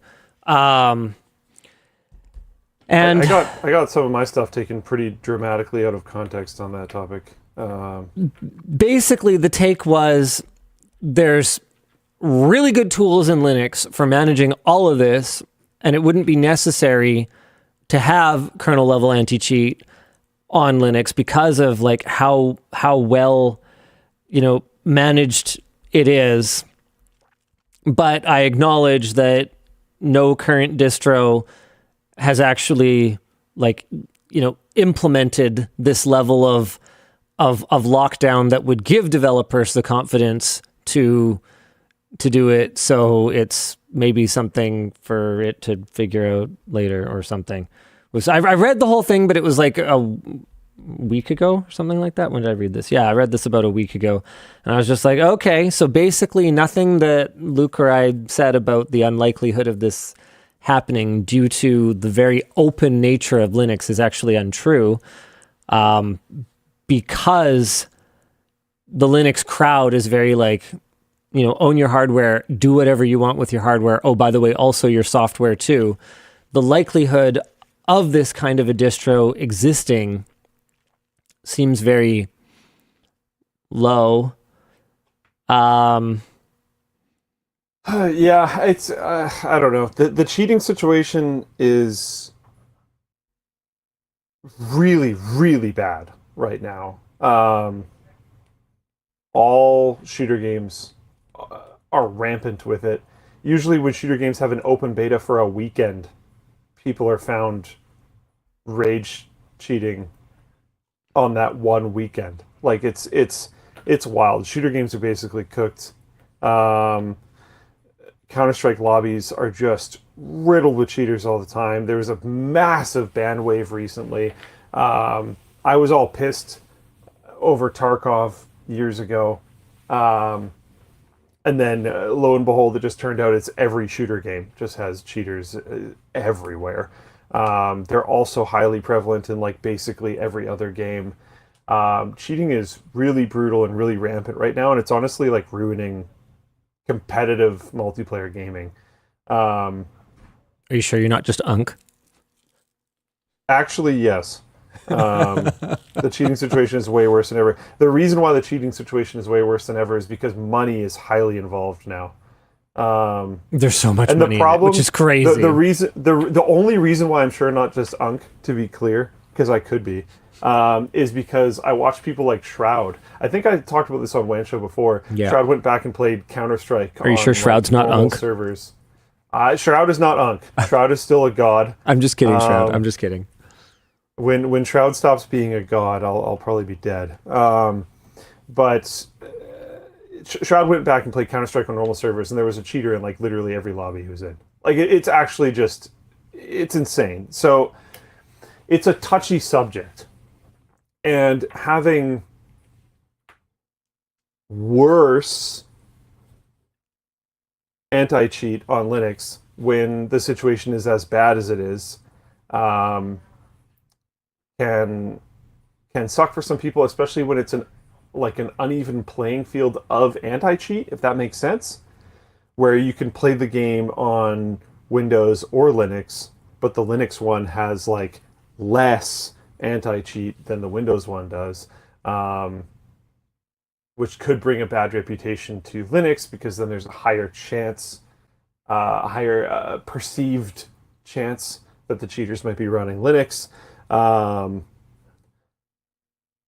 don't know. It's a tough situation. I also am highly acutely aware that these kernel level anti-cheats exist in the environment of, oh my god, we've never seen this many cheaters before. So clearly they're not working anyways.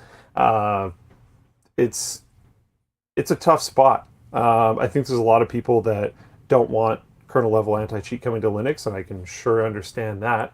That would blow. I don't know how we solve the cheating problem. I know that right now, the main way that anti-cheat systems are getting on Linux is they're just more lax than they are on Windows. Or at least I believe that's what's happening. Again, I don't really know if it matters that much if most of these cheats are getting around these systems anyways. So, Just to clarify from my wall of text, nothing would prevent a regular distro and game developers from implementing it. But with all that context, and there was a lot, I'd say you might even be right in that who knows if companies will want to put in the time to make these things work. Yeah. So, I just don't. Immortal is saying, I think cheaters. Sorry, I think we've got some lag issues. I think cheaters are also spoofing being on Linux to get a lower anti-cheat even when they're on Windows. I don't know. It's just, again, I don't even know if it matters. Like we have this insane cheating problem, and we have kernel level anti-cheat. So it's like, I don't know if it helps. I was reading an article recently saying it's going to move like even higher up the. I forget what even space we're in above kernel. Lower? Hold on. There's no way I'm going to be able to find this article right now. Forget it. Yeah, Denrix is saying BF6 had like a day one of beta cheat There's someone else saying that Arc Raiders is a rampant cheating problem right now. It's what I'm finding is with basically every shooter game, you have to wait for, like with Tarkov, you have to basically wait for a wipe, and then you can play for a couple months, and then it gets too bad. With other games, you have to wait for like a ban wave or some major release, and then you can play for a little bit, and then it will get too bad. It's like the gaps between ban waves are basically just unplayable. And it's kind of interesting because it's making this like cycle of first-person shooter games where people will jump from game to game in between these ban waves. And like, what an insane situation. Griffon says firmware anti-cheat. Yeah, I think it was like at the firmware level, but I forget how they were trying to implement that. I forget what that was supposed to look like. And I don't want to get anything wrong, but it was like even deeper embedded into the system, and I forget what the kind of plan was, what the direction we were going was.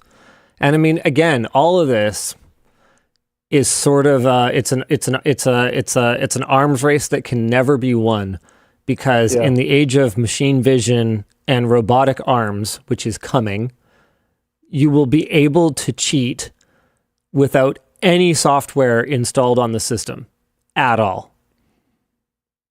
At some point, if you build a perfect anti-cheat, someone will build a robot arm that emulates the slight movement of a human hand, but then just moves as quickly as possible I don't understand why people even want this.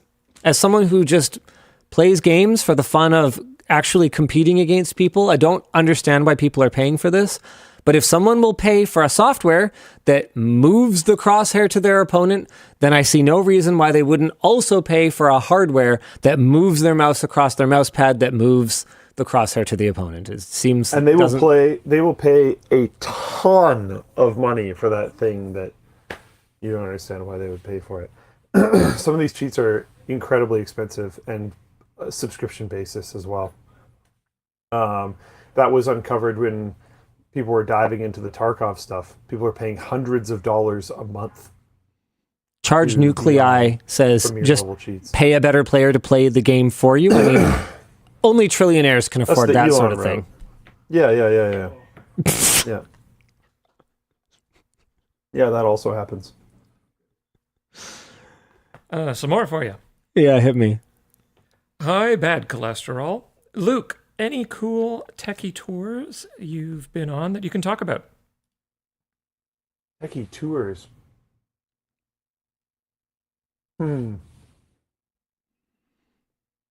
Yes, absolutely. I don't know how much I can say about them. We got to see Intel's performance testing lab. Mm-hmm. That was really cool. We got to see some stuff at Qualcomm. That was really cool. We got to see, more recently, some of the people from the lab went down to Puget Systems to see some of their lab stuff, similar to ours, and talk shop for a while. That was really awesome. It was interesting to see kind of the differences, because they have a different use case for their lab than ours. They're mostly interested in testing hardware that they will be selling, if that makes sense. So there's kind of a narrower scope of the things that they need to test.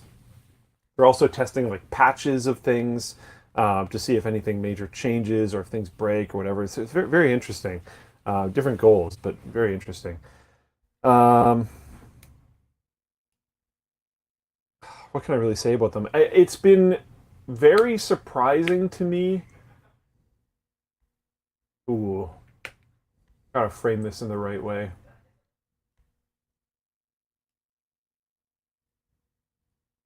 Yeah. It's been very surprising to me how close tech YouTubers are to some of these really big companies in regards to their testing capabilities. Oh, yeah. I didn't realize how advanced the tech YouTube space was, to be completely honest. I was expecting walking into some of these big companies, seeing their performance testing labs and evaluation labs, and having my brain explode. And I walked in there and was like, yeah, okay, I mean, I recognize most of this. There was some weird stuff. I'm going to start getting more vague about where we were because I'm talking about areas that I wasn't able to bring a camera. But there was some stuff that got into like the radio side of things, like wireless technologies, that got a little like, oh, okay, that's interesting. Yeah. And testing of like cameras and camera software and stuff that also got pretty outside of the wheelhouse of what I've seen from obviously us included, but tech YouTubers in general. But in regards to like standard performance, Yep. yeah. As soon as you walk into like a failure analysis lab, you're going to see single pieces of equipment that are worth more than our entire lab, including the building. But yeah, like we ain't doing that. There's some stuff, but when we're talking about performance testing, measuring frame rates, yeah, they're at the mercy of software providers like Maxon, the same way that we are, to provide a usable benchmark. Yeah, it's an industry-wide challenge. Yeah, it's interesting. Message to Linus. How happy were you when Apple admitted that iOS 26 was slow and buggy, proving that it wasn't a skill issue? Listen, I knew it wasn't a skill issue already because like I didn't do anything and it would just have all these problems. But I don't know. The Apple faithful who just like glaze them endlessly are never gonna, even when Apple themselves says it, they'll find a way to excuse it. I wasn't even giving Apple a particularly hard time about it. I basically was just like, I expect more from Apple. This is as bad as like a buggy Android release, and I got like crucified for it. So yeah, I knew I was right because I had so many bad experiences with it, and Yvonne is like fed up at this point. She asked me to get her an Android. We almost went shopping for it in Taiwan, and then the tech mall that we were at didn't have any phone stores. So we were going to just shoot an impromptu video of me buying a phone for her, but there were no stores. Yeah, man, she might like the Xperia. Dude, I hate buying no Xperia. Do you have seen how much those cost? I could buy her jewelry for that kind of money. Oh yeah, they are crazy expensive, they're aren't really they? expensive. What's up with that, man? Damn. They're good. Shut. So expensive though. That's why you buy last year's model or get one from a coworker. I still haven't wiped it. I got it caught up because my Steam guard was still on the old one. And if I hadn't have done that, it would have been absolutely hooped. Oh, geez. Edzim, no, there is no difference between high-end and low-end Apple devices, and I'm not definitely right about the lower end of things. I had the latest iPhone. What are you talking about? This is what I'm talking about. Stop. Just stop engaging. Yeah, move on. Move on. Next one. Hi, LL and D. The IT department of the school I work at is restricting the use of MuseScore because it's open source. How would you explain or convince someone the safety of a long-established project? Point at their phone. If they run an Android, you say, hey, that's based on the AOSP, an open source project. You need to relax. Like, what are they talking about? They are in the pocket of Sibelius. What's MuseScore? I'm assuming this is some music thing. Yeah, it's a music notation software. Okay. They banned Free it 'cause it's sheet open music source? catalog. That is the worst, dude. MuseScore is What are we talking about? pretty dang. Tell them to ask an AI. Wait, this is the IT department. They should know better. That's what makes it so this good. is- This No. bothering me a lot, No. There's some other reason that is not the real reason, and they're just not telling you the real reason. So you may never be able to find out the real reason, but until you know the real reason, you won't be able to make any argument or explain anything. So that's the situation you're in right now. There's no way that an IT department at a school who knows enough about IT to be running the IT department at a school does not know about open source. Like, there's just no way. Not knowing what MuseScore was, I thought I misinterpreted that for a second, and they banned the use of MuseScore because there was some other open source one that they wanted you to use, and that would have made like more sense to me as a educational institution. But my school IT department gave us all local admin. That's fun. Maybe they just wanted you to learn things rapidly. Yeah, okay, next one. Hello, LDL. Watching today while painting my nursery for my first kid due this month. Any DIY painter tips / first-time dad advice? Well, don't mix up the paint with the babies. Babies and paint are not a good combination. So I think it's great that you're, due this month. Oh, dude. You needed to paint this like a month ago. The fumes are not going to be good. You need to get on it, finish it this weekend, and then run a fan in there, like continuously. Don't put the baby in there for a little bit. So there's one. I got one for you. There's a tip. What else we got here? Yeah, it's good enough. Yep. Hello, LD and lowercase l. With how easy AI generation of creators has become, what advice do you have for femme creators to protect themselves? I wish I could offer some advice on that. I don't know how to protect ourselves. I think I mentioned this last WAN show, but I was chatting with an automotive creator, and they were saying like, oh yeah, no, like AI generated slop is like a real challenge for our space. And I was like, sorry, why? And they were basically just like, because you can just generate cars doing like crazy stunts, and people at the end of the day, it's zero sum, right? Like people have a finite amount of eyeball time per day. And every minute they spend looking at AI slop of, a goat car, drifting around a supermodel or whatever, is time that they are not spending looking at the content that was made by real people with, real cars or whatever. And it was something that I hadn't really thought about enough. I'm aware of the concept of that, like when the Super Bowl is on, actually YouTube viewership goes down, I know these things, but the scale at which this just sort of generated garbage content is being produced now it's like the Super Bowl running all the time compared to, something running all the time, taking that attention away from, real life creators. And I don't have good advice for how to safeguard ourselves from AI and from generated content in any form, whether it's just broad challenges of attention being sucked away, or whether it's more specifically, femme niche or tech niche or car niche or whatever niche it is. I think being explicit with your audience about what you're okay with and what you're not is genuinely helpful. Like you've made it clear a number of times that you're actually not cool with your AI likeness being used. Your audience can be surprisingly helpful in these situations of just because you can't be everywhere, but people that know what you're okay with can be many places. I don't know, weird sentence, but as long as those people can point it out, as long as those people can report it, it can be really helpful.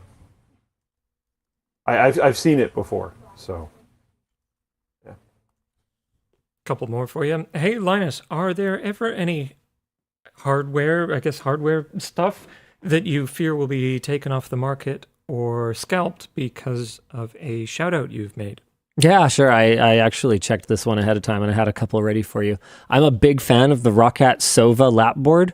It's, in my opinion, the best lap board. Oh, yeah, we have them all over the place here. Well, it's because I bought a couple of them because I knew that Roccat was going away and it was discontinued. And these are both parts only for $55 and $85 respectively. Okay, I might have already done it then. They used to be a little easier to get your hands on. I have like 3 of them just in case they die. And then another one is Optane. Dude, Optane is goated, and feels especially relevant today. If only Intel and Micron could have held it together long enough to meet the demands of the AI boom. They would literally not be able to keep Optane on the shelf right now. The demand would be astronomical, and it would also have been such a huge competitive advantage for their server hardware that would be compatible with like Optane DIMMs and stuff. Like, oh my God, Optane was it was like the biggest missed opportunity of the last 10 years in tech, in my opinion. Okay, that's a huge statement, but it's up there. It's up there from like a financial standpoint. The missed opportunity here is like, man, Intel just can't miss an opportunity to miss over the last little bit, and Optane was by far the biggest one. And last one I got for you. Hey, Linus, what is your opinion on the new Final Fantasy Resonance that was recently announced? My only opinion on it is that it's finally time, once it comes out, for me to play these damn games. I refuse to play part 1 of a series before the rest of it. I still have not read Game of Thrones because I am waiting for George R.R. Martin to finish writing these damn books, which it seems like he will never do. I read the first one, and then I was like, wait, he's not done writing them? F*** that. And I stopped reading them. And It's so funny. I'll wait. I bought a box set of them and then realized he wasn't done writing it, so never opened it. Why are we so similar? I was hearing you describe this, and then like the same series. Oh, that was pretty good. Oh man. For what it's worth, the first book's great. Yeah, no, I'm looking forward to it. Yeah. Yeah. You guys. That's all I got. I don't like getting into shows that aren't done either. I Me procrastinated too. through the entire Game of Thrones TV series, and I felt so good that I was behind the entire curve. Yeah. Anyway, that's all I got. All right. That's all I got then. We will see you guys next week. Same bad time, same bad channel. Are we going to manage to both be here in studio next week? I think it's been almost a month. I'm there in studio. I think Are I'm you there here. in studio? Nice. I think we're all here then. All right. Good stuff. Nice. See you guys there. Bye.